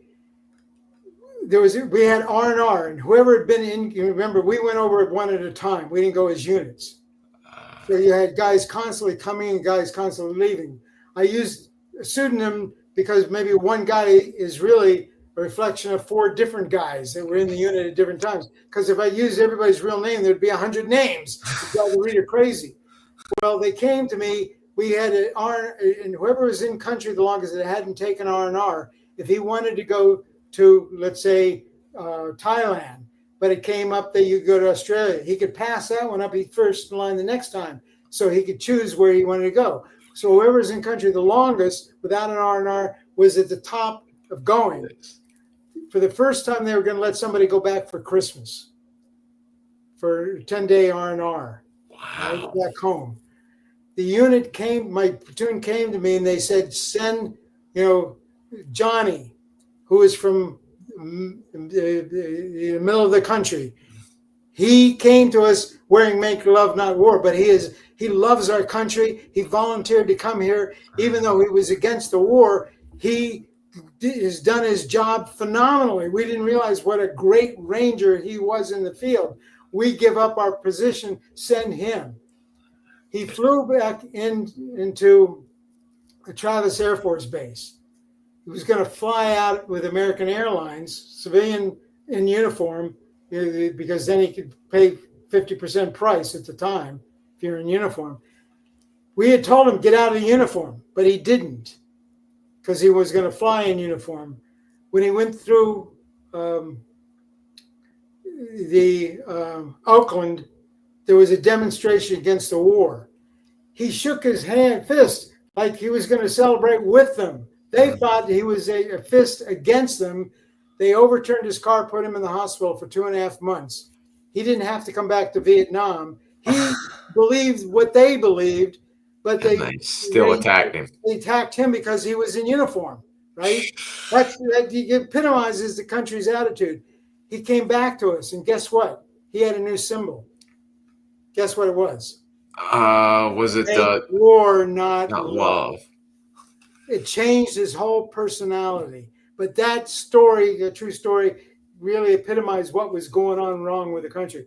We veterans showed up at the airport to celebrate the guys returning, from the current war against terror, in the hopes that no generation would treat the future generations the way they treated us. And we think the collective guilty conscience of the country was affected by our response of people returning from war. Next question. I was thinking when you asked what he showed up in, I was hoping he showed up with this medallion instead of the peace, the war. Yeah. Yep. That's one of the symbols that he had.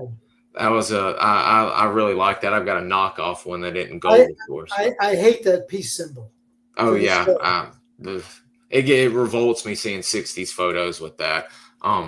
What were some of the biggest challenges you and the team faced while in the jungle? But other than the enemy, of course. Okay, now I'll answer this with a story. Had a team that set up a night position. Remember, they would find an ugly place that nobody could sneak up on them. They didn't realize that they were around 200 meters from an enemy base camp. That later a whole battalion came to that camp. That didn't bother them because the enemy had no idea they were there. They had heard about a sister team in another unit where, remember I said one guy stays awake and the others go to sleep? During the night, the guy that was awake, evidently, maybe he dozed off or maybe he didn't, but a big cat grabbed him by the throat, dragged him away, and the next morning they found partially eaten body. If it swam, if it crawled, if it flew, if it creeped, if it scattered, it existed in Vietnam. Every possible predator that you can imagine. This team that was 200 meters, now they continued to be quiet, but they weren't worried about the enemy. What worried them? They heard a big cat around where they were. They couldn't shoot it. Give away your position. Exactly. All right. So when you slept at night, you try to clear a place where some rock will find you. Some insect is going to get you. We had one guy, after they'd been to the field, this guy, they brought him to me and they said, we got Private Smitty, he's having a problem. He needs to pee in the worst way, but he can't. I said, you guys cross streams when you were out there? And they said, oh, yes, we did. don't worry. As soon as it drinks enough of your blood, it'll release itself. Yes, inside his pecker, guess what he had? A leech. A leech. They pulled them off their feet, but this one had crawled up inside, and he couldn't pit it. And sure enough, it released itself when it gorged himself full of blood. And the thing is, they have an antiseptic, which you don't know the bite. Okay, so they can draw your blood out. That's why.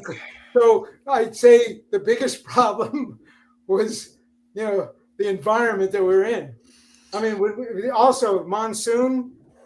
Let me tell you, raindrops as big as your fist. They had built roads. I mean, hard surface road. A river meanders. In other words, it turns, right? It meanders. When the monsoons came, the river changed its bed, went through and destroyed the road because it was so much water, it changed the whole riverbed. Dang. When it rained, you couldn't see 6 feet because it's like a wall of water. That's how vicious the rains were. I mean, there were times that we'd be shivering at night, how cold it was. Vietnam was hot, right? We'd get up, we'd be soaking wet. An hour later, you'd see the steam raising off our body because now it got up in the hundreds. So the different environment was also a problem. So those were, did I answer all the problems you had? You did. That, oh God, that leech story is going to stick with me for a little while and ruin me. My book has a lot of comedy as well as, interesting things, as well as some great stories. I've already got it ordered, and I just wish I would have had it beforehand, but it is on the way. And guys, I'll have that linked in the show notes. So if y'all want to jump, I recommend. When you get it, send me, a little bit about yourself. I can personalize the autograph page that you can affix to a blank page at the beginning. Excellent. Looks like we've got 2 or 3 more from Daniel, and then like 3 more from the rest of the crowd at the bottom. And then we've got to talk about the famous photo. Daniel said, were there any particular missions, we spoke about this offline, any particular missions or moments that stand out strongly in your memory? Well, why don't we, I've already told you about the McDonald's one. Mm-hmm. So why don't we talk about that photo? You want to put the photo up? And I'll yes, sir. Absolutely. This kind of epitomizes the, what we did. If you put up the picture that is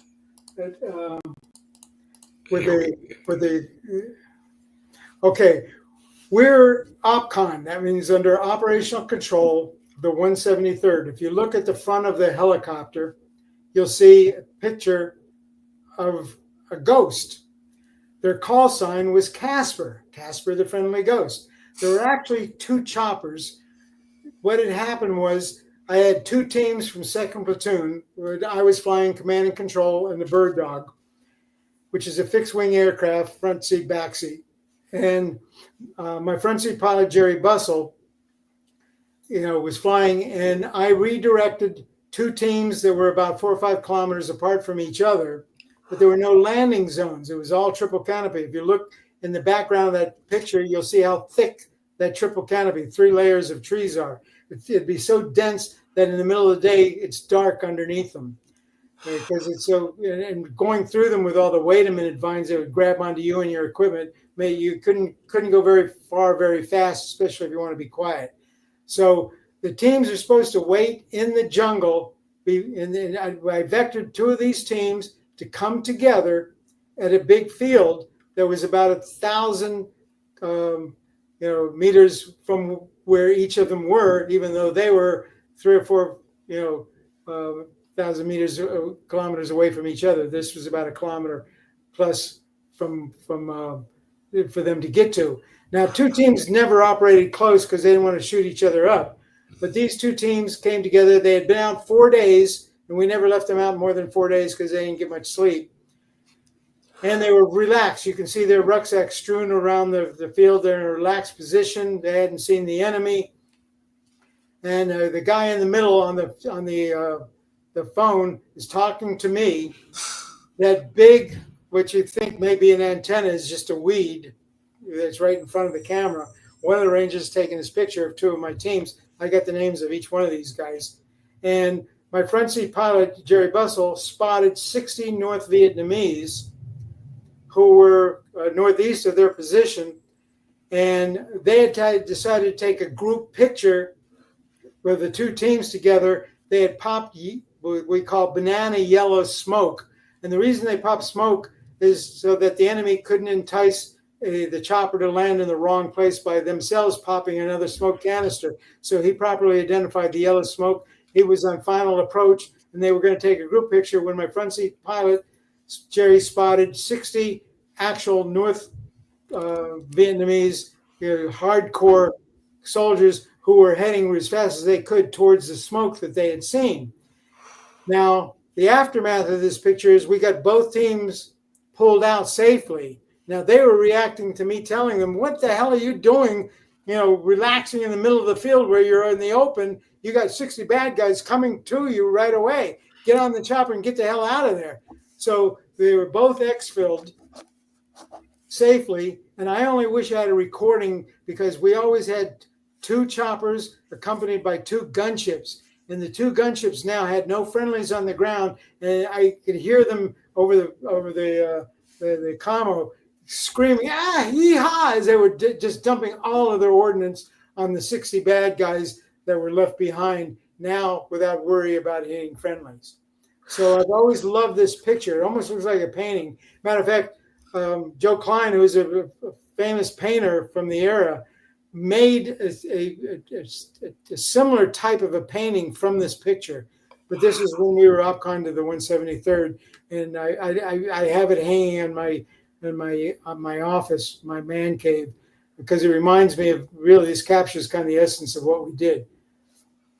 That is, I actually thought it was a painting, and that is one of the, I've looked at a lot of Vietnam era photos, and to me, that is in my top 10 of one of the coolest and showing what the war was all about. That is just a mind-bending photo. Okay, Daniel's last two questions are great. What were the tactics you utilized that were most effective for staying undetected, i.e. trackers and such as that? Okay, that's a great question. The primary tactic was silence. Before the guys went out, I would inspect them.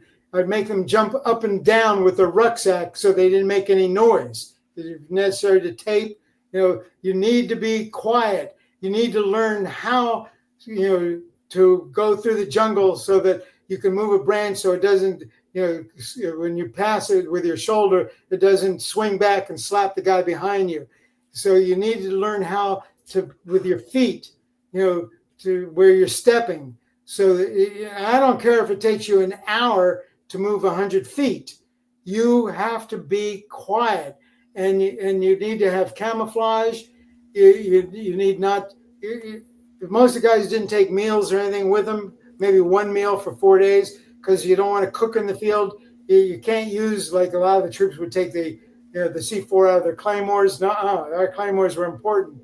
The most troubling time is when you're sweating profusely in an ambush site and you're there for hours at a time, and you can't move around. You can't make any noise, and you can't, you have to be still, so because movement can give you away too, especially on an ambush site, because sometimes you would be ambushing from not only 5 or 6 feet away, okay, but make sure your claymores are back blast is directed away from you as well as aimed to them, so staying undetected, it was silence, camouflage, stillness, and moving, without noise, and no, you don't want to wear any aftershave.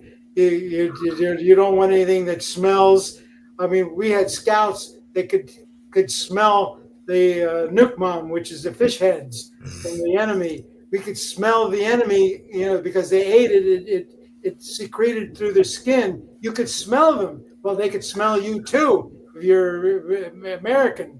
So, those are the type of tactics that the team leaders had to train the new guys in. Hand signals, you don't talk. You had to know how to cross a trail one at a time. I mean, you really had to have the team, efficiently operate as a single unit, knowing all of what they need to know to survive in the jungle. And you got to look out for one another. You can't snore. You learn how to sleep with one eye open, basically, if you sleep at all. Yeah, we've heard a few of the Force Recon guys and SOG guys having to get rid of gentlemen because they snored in the bush. Can't have that. Our guys, for some reason, didn't. I don't know how. To this day, if my eyes are open, I'm wide awake.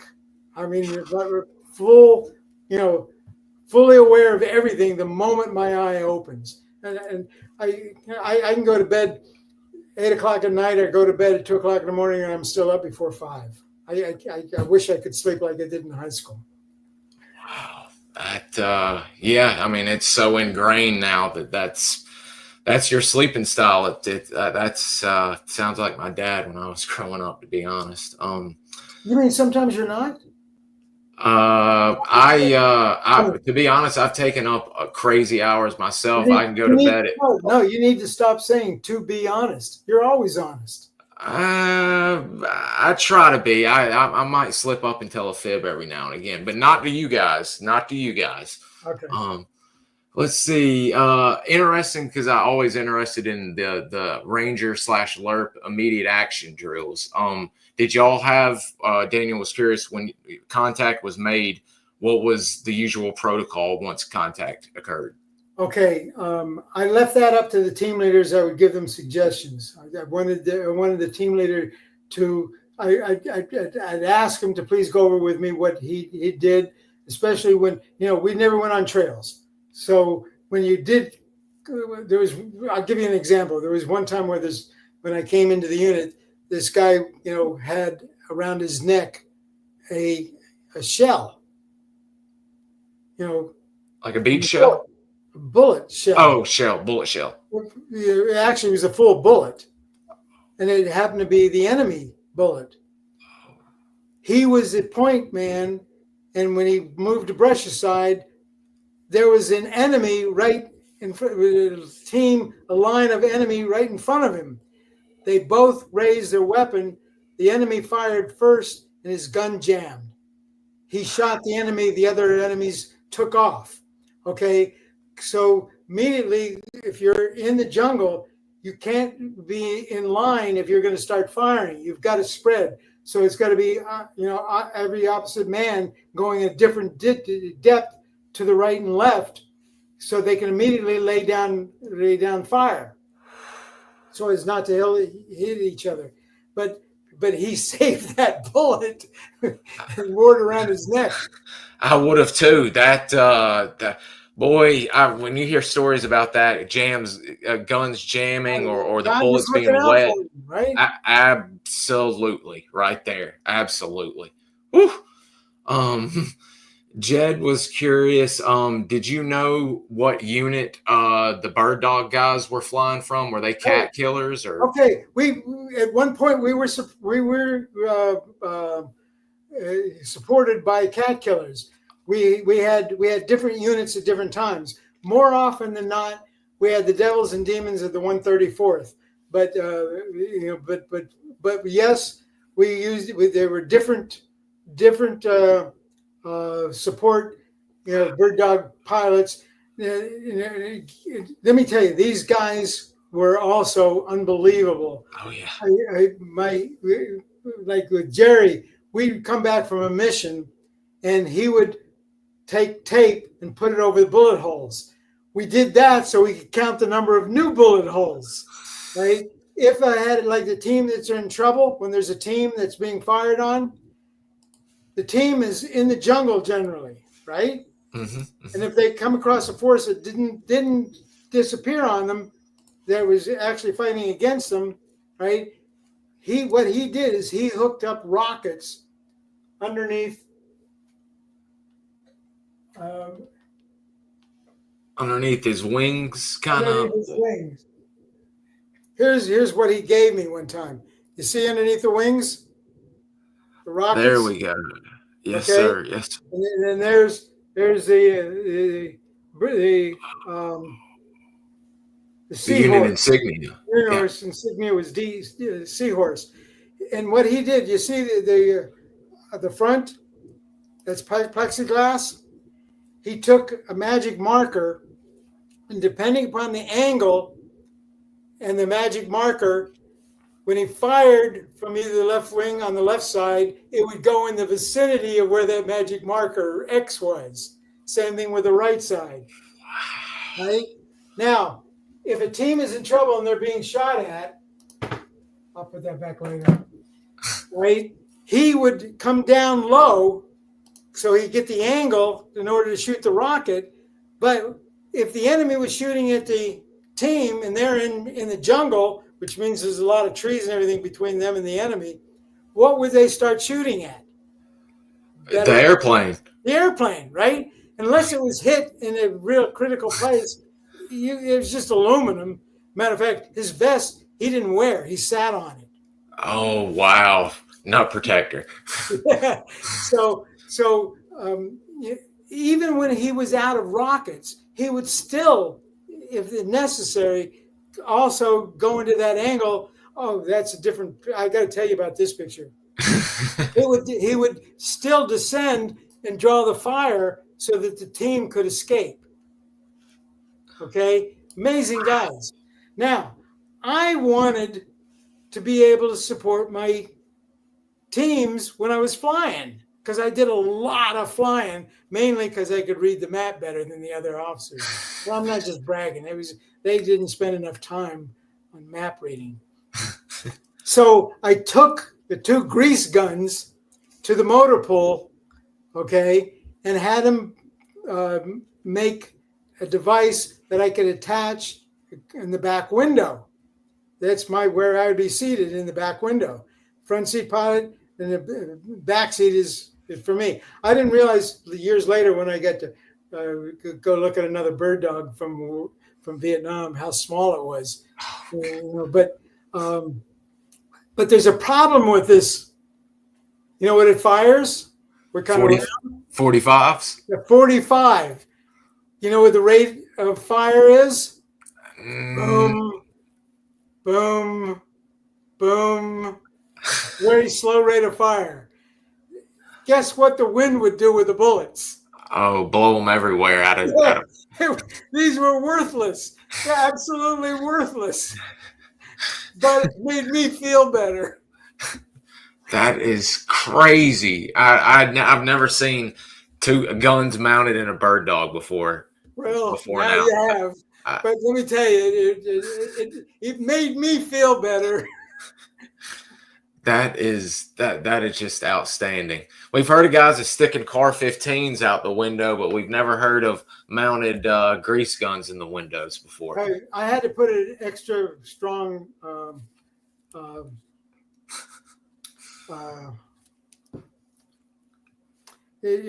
CAR-15 would misfire quite a bit, and I needed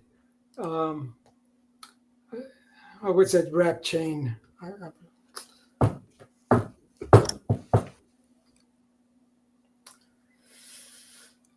The spring.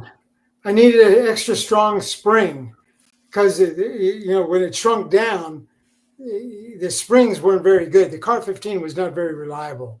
The M16, was more reliable. But I needed a small weapon because there was so little space in the back seat.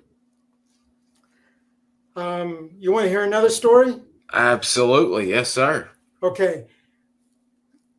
My front seat pilot, Jerry, was complaining that every time they flew from Ben Mituit to come support us, that was their home base, they were being shot at by a sniper. And they knew where the sniper was. It was by this well in this field. He said, one of the days that when we were, he said, look, I want to use your M6, your CAR-15 because all he had was a 38, which is worthless, right? In a pistol. He says, I know where this guy is, and I know he's going to be there at this time of day. Where nothing's going on. Let's detour. We're not far from where the sniper is. Okay? It was like halfway between his base and my base, but it wasn't far from where we had teams being deployed. So we did a detour, and he says, take control. I want you to fly low and fly slow. I'm going to shoot this guy. Now, every 6th round, there's a tracer. It was like Christmas when we were in a firefight. They had green, we had red. So red and green. Right? That's the style. Right? And of course, my guys, and I tried to convince them to take single shots. Everything was full automatic, which meant they never hit their target, in my opinion. So we're flying by. Now, this guy's got a scope. Right? He's a sniper. Right? We fly by. I don't even know where the shots went because I didn't see any red anywhere near the target. So he says, come around, come lower, and come slower. So I do that. I come around. I'm going to this relatively low, right? Guess who gets shot? I would think the low you probably, or not me. Not me. The pilot, I would imagine they get shot right in the shoulder. Oh, jeez. Okay, the guy's got a scope. He's not really good with the Car 15, right? He gets shot.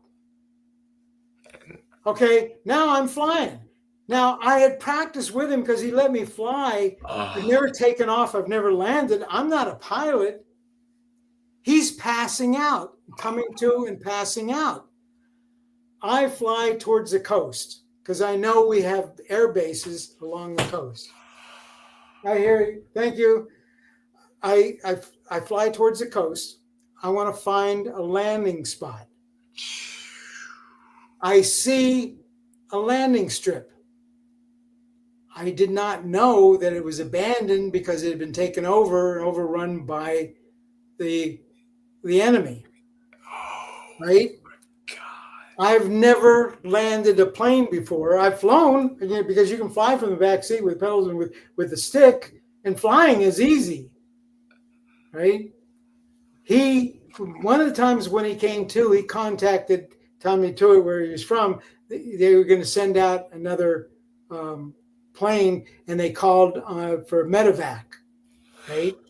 They were somehow or another they were tracking him. I don't know how, but because he told them basically where we were flying to, he knew the area, right?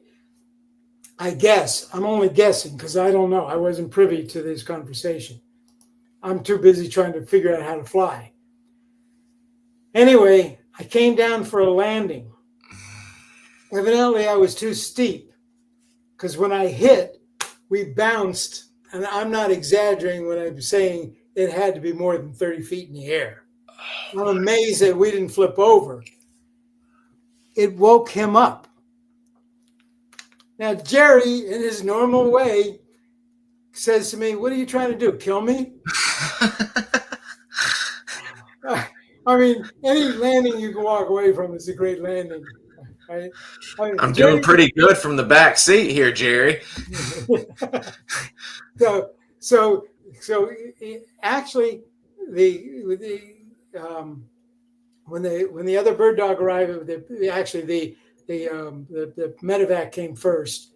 They took him, and then when the other plane came in, I got in the back seat with the commander, and the other guy that he flew with flew the bird dog that I had been in back to Bambi Tuitt. It's the only time in Vietnam where I got totally wasted. They got me so drunk that I was hugging a commode. The next morning, flying back with a guy that was on duty to support us, I believe me, I was in no condition. Later on, I heard the loudspeaker called me to the talk, and the commander was angry as could be at me. He said, "What are you trying to do? Go around my back?" And I said, "What are you talking about?" He says, "You put in for the Distinguished Flying Medal, Valor Medal. You know, my rule is no officers get Valor medals." I said, "I don't know what you're talking about." He says, "Well, I got this. I have, as a commander, I have to approve it. It was put in by the aviation unit commander. The aviation commander, you know, for what you did." He says, "But he said, I'm not. You're going against my policy." I said, I don't know anything about it. You know, he said, "Well, do you mind if I tear it up?" I said, "Do what you want with it. I could care less." At the time, I could care less about, you know, medals, and so he ripped it up. I never even got to read it. For a DFC? For a Distinguished Flying Cross. Oh, what? Pardon me, but that's disgusting. I can't believe he ripped that up in front of you like that. Yeah, well, wow. But it didn't, you know, I didn't at the time. I could have cared less. Oh yeah, you were doing your job, but geez, Louise, Yeah, a TFC. I mean, as a Ranger, I mean, Jerry Bussell was. I mean, he later became the lieutenant governor of the state of Utah. His wife was an attorney, a litigation attorney for President Bush. I was a guest speaker at his funeral at Arlington, but he was a character. I mean, one time we were getting ready to land at Tuiwa, Tuiwa or An Khe, I don't remember which one. And all of a sudden, now we were on one side of the airfield, and the South Vietnamese pilots were on the other side. They also had bird dogs, and as we're in final approach, the South Vietnamese bird dog cut right in front of us. Now, have you ever been driving down a street with cars on both sides, and all of a sudden somebody pulls out? You got nowhere to go, right? He had to pull out real quick in order to avoid hitting that guy, and then we ended up going back around real quick. And he zipped around to try and follow right behind him. Instead of turning north to our side, he turned south towards the South Vietnamese side, spotted where the guy had stopped. He jumped out of the aircraft while it's still rolling, went over, jumped up on the wing, and the guy was still in the cockpit and is just pummeling him. Meanwhile, the MPs from the South Vietnam side started to come, so he came running back to the airplane and, you know, jumped up and then drove it back to our side. And I said, "Hey, you ever want a job as a Ranger? You can join us." He says, "No, I'm a lover, not a fighter." Yeah. But the South Vietnamese pilot said, "Me land now." That's 3 words. "Me land now" to the tower, and cut right in front of us. A lot of interesting things. Yeah. We've had you 2 hours. I've got a picture question, then we've got one more that ties in with another picture that you had actually special on your Facebook.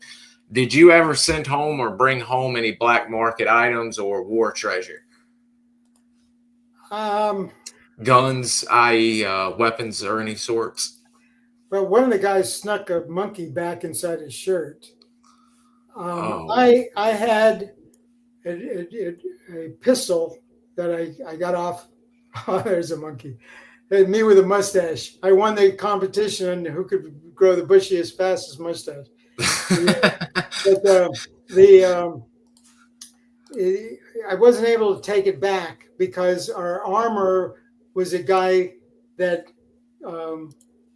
his first mission out, he got sick climbing up a mountain, and he was pulled off active duty and sent back to be the assistant armorer. This weapon as well. I now have, the only thing I've got from that is this, the bayonet. Oh, wow. We're all our trophies that were captured weapons, our commander made us send them back to the armorer to keep. The armorer was later arrested with the most vials at the time of cocaine. He sold all from the entire units, all of the captured weapons, to include the Chinese, the Russian Pistol. Chinese pistol, the captured rifle, the Russian-made rifle. But all of everybody's trophies he sold. God. And he ended up going to LBJ, the Long Bin jail. As well, he should have. That's disgusting. God, I hate hearing stories like that. But glad to learn the history. But geez, Louise. All right. My answer is no. Unfortunately, I get this question asked, and then we're going to talk about that picture over your shoulder. I was offered whatever size I wanted, even to air condition one of the tallest buildings in New York, or a single family or single room air conditioner before they were dumped in the South China Sea. And I said no. And they said, no, with your orders, we can have it shipped back for you. It'll cost you pennies on the dollar. I said, you'll make a fortune. I said, no, thanks. Jeez, Louise. There's a lot of black market stuff going on. Oh. The guys had uniforms rotting off their backs. Meanwhile, the guy back in the rear was selling the jungle things. We had tiger stripe. I had regular camis. There's one camouflage fatigue pants that I wish I still had. In an ambush, I caught a round in my crotch that went through the crotch, never touched my skin. I wish I still had that as a souvenir. Yeah, there's a tiger stripe that we wore. Wow. That actually brings besides the gun picture question, there's two dealing off of this. You just mentioned camo, and I will ask the other part. People have been asking and are curious, what was the rate of African-American Lurp / Rangers? You know what? We never had any kind of race problems. Matter of fact, I had a black team leader that had his head bandaged, and you can see him with my platoon sergeant in one of the pictures near the talk, where he came out of the hospital and his whole head was wrapped up.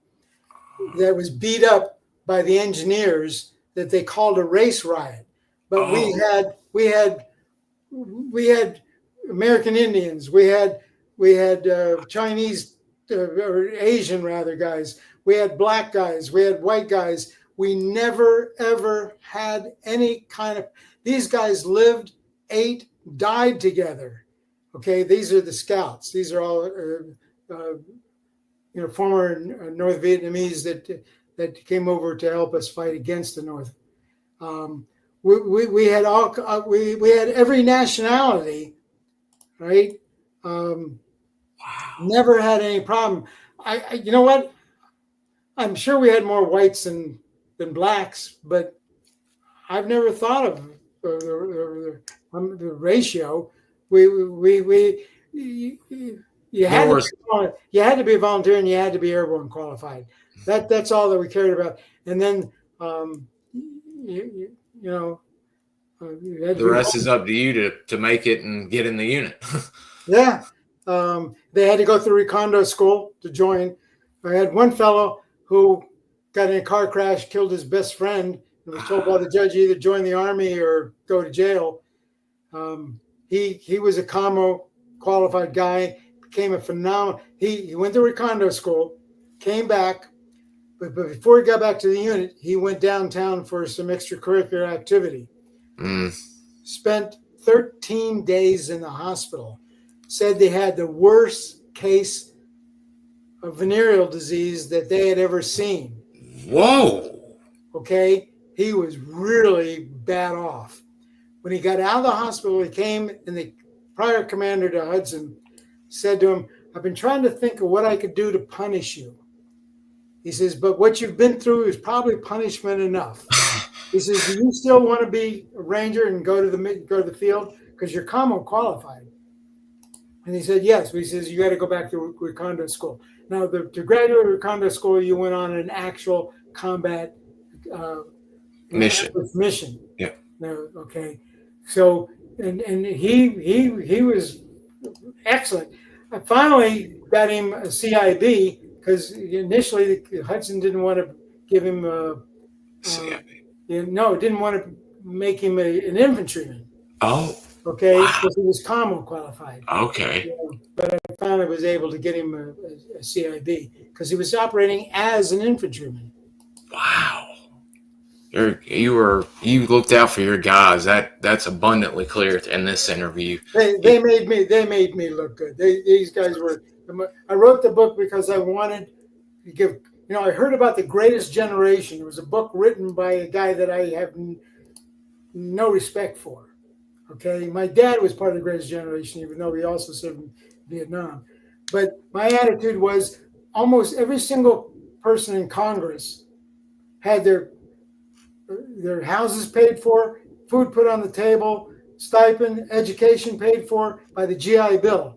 They gave very little to the Korean veterans and gave even less to the Vietnam veterans. That generation turned its back on subsequent generations. So I wrote my book because I wanted my Rangers to be applauded and looked upon as heroes, which they were. I can honestly say there's a huge, and I would say since probably the 80s, there's such a renewed, vigorous interest in you guys that I'm glad to be a part of it and getting to share y'all's stories. It's been a wonderful thing. I salute you for what you're doing. Well, without y'all coming on and being open to share, it would be nothing. So it's really all right back to you guys. I'm just the facilitator, shall we say. But before I have you here all dadgum day, and I could go all day with you, but as I told you, and you might not have known it, but this photo is absolutely world famous on the internet. Could you let us know a little bit about this photo, and was this for a recon mission or what was going on, and did you do anything super special to that Car 15? Okay. There's a story behind this picture. I had just come off a mission, and if you had scrolled down, you'd see that the front of my boot, it's just there's no black on it whatsoever. It's rub. I kept 2 pairs of my combat boots, but these were just totally worn out. I actually had more field missions than any other officer in the history of our unit. I made a huge mistake in the beginning. I said that I was going to take a team to the field every month, and I was going to be the team leader when I went. The team leaders revolted again. They didn't say anything to me, but I found out later they hated what I said. I never did that. If a team leader was sick on R&R or for some on extra duty or something that as a paymaster controller or whatever, I only went to the field in place of a team leader that couldn't go. When I did, I became the RTO. In other words, I wanted the radio in case we got into contact because we had a team in contact every day of the year, including Thanksgiving, Christmas. We had a team in contact. One of our 6 teams that was employed would be in contact. When they were, we didn't have enough air assets. So if one team got into contact, the other teams would go to groundhog, meaning don't get into another fight because we can only air support one team at a time. I had just come off a mission, and it was a result of a firefight. And one of my guys said, "Hey, I want to take your picture." And I said, "Oh, okay." I hadn't showered. I had just come back from the flight line, and the only thing I had done to this weapon was, you see with my left hand, I've been holding it, is I had wrapped that so the barrel didn't get too hot. I chose to fire when I could, single shot, because I like to aim to hit what I'm aiming at. Whereas most of my guys, we'd always go to check out our weapons before we went to the field, and they would always do it on automatic. And they would always force me at the end, at least to fire off one magazine on full automatic, And I did have the banana clip, which was the extra. And some of the guys wanted to tape 2 of them so they could just flip it. But I found it would be too heavy, and they wouldn't lodge right to fire. So Yeah. I dissuaded them from doing that. You just have the other one on your LBE, your load bearing equipment. Wow. So anyway, the guys had come to me and they wanted to put me in for the Ranger Hall of Fame. And at the time, through the 75th Ranger Regiment, there'd be as many as 100 submissions because you had to go through one of the best way to get in was supported by one of the associations, because the association could talk beyond what was on paper to convince the voters that this person deserves. So associations could verbally support their nominees, and they could only forward 3, even if they got 120 submissions or they got 20 submissions, they could only forward the top 3. And they came, and I for 3 years I said no, these guys are like gods, I don't deserve it. There's nothing that I did that warrants it, and I don't think. Well, they finally came to me with a packet fully prepared, and I said, you're going to ruin my reputation. And one thing I hold very sacrosanct is my reputation. This is full of lies and make-believes and stories that nobody would believe. I didn't do this stuff. I said, sir, if you don't cooperate, this is what we're going to do. I said, well, I'll never be, I won't even be one of the 3. So, okay. So I changed it to put only the facts in. And biggest shock of my life was getting a notice that I was going to be, accepted. But with the packet, they required a picture. Before me, everybody that went into the Hall of Fame was either in a suit or in blues, because in order to be inducted, you either had to be deceased or you had to be retired from the military for, I think, 2 or 3 years to be even considered. Wow. And they chose, out of all my pictures, they chose this one. And I saw camouflage on, ugly. I hadn't even taken a shower. You can see my hands are camouflage, and I thought, well, I don't care, whatever picture you want. Well, after I was inducted, I wanted to go to the Hall of Fame to see what they wrote about me for submission to the public and the picture. And there was a lady looking there who was one of the top photographers for the 75th Ranger Regiment, and she was admiring my picture. And then she turned to me and says, oh, that's a picture of you. I said, yeah, I know, the guys put this picture in. Oh, I love it. Well, after this, a whole bunch of guys now have gone in with their combat pictures. But mine was because of the guys, that was the first. But I used to think it was the highest honor of my life, but I realized I was wrong. It's the greatest responsibility to give back, especially to the Ranger community.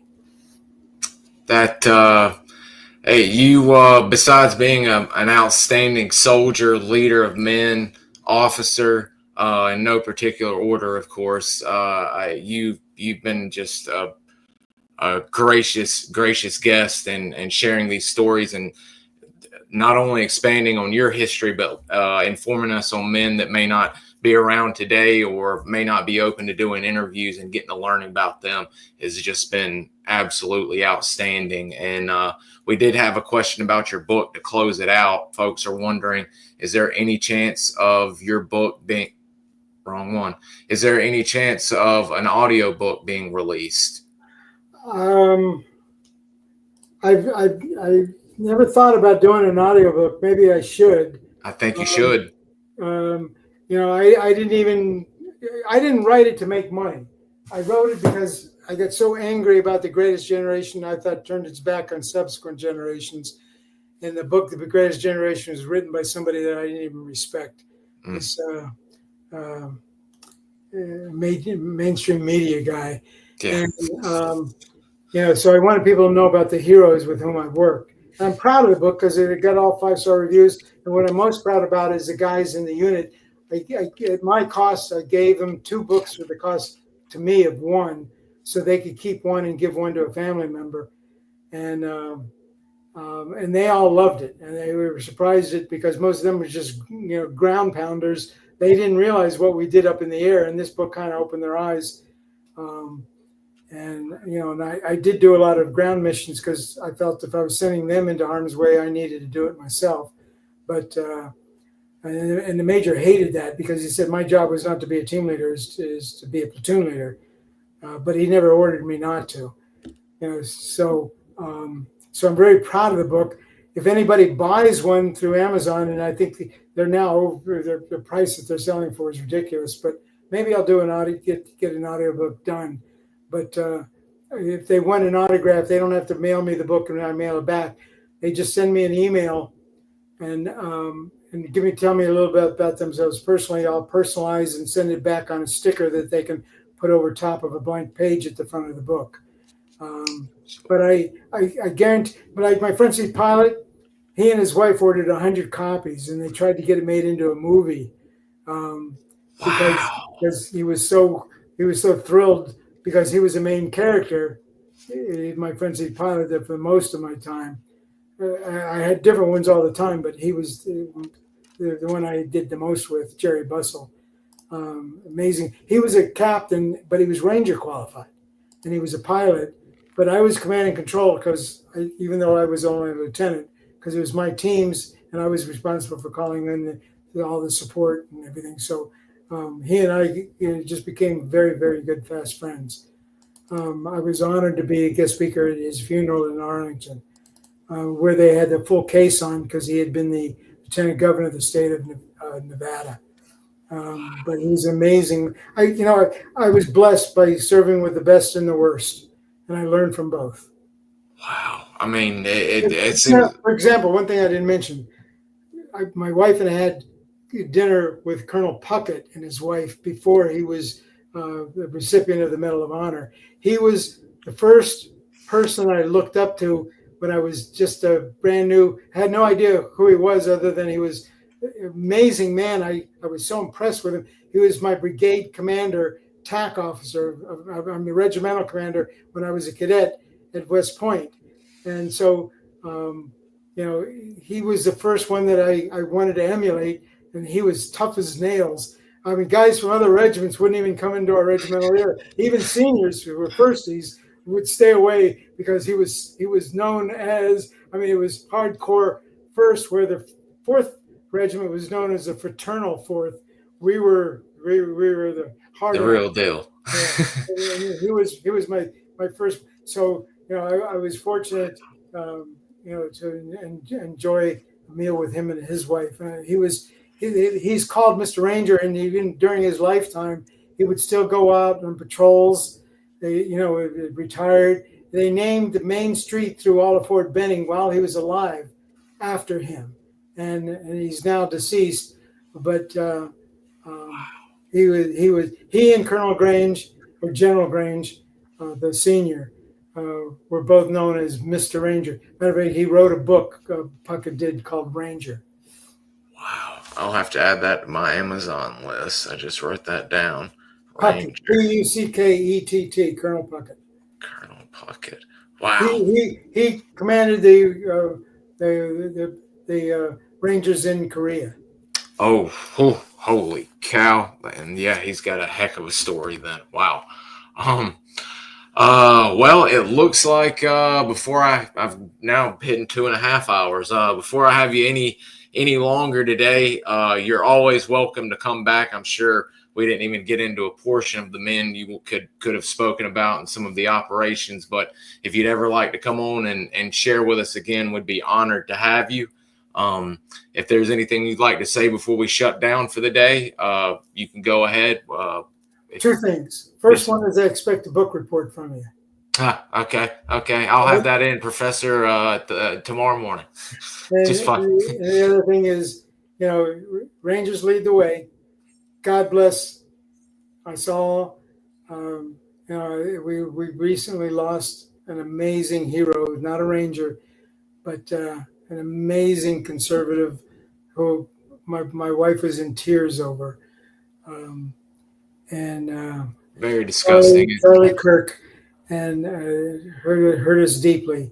But I wish everybody Godspeed, God bless you all, and God bless the United States of America. God bless our Army, and and God bless our warriors.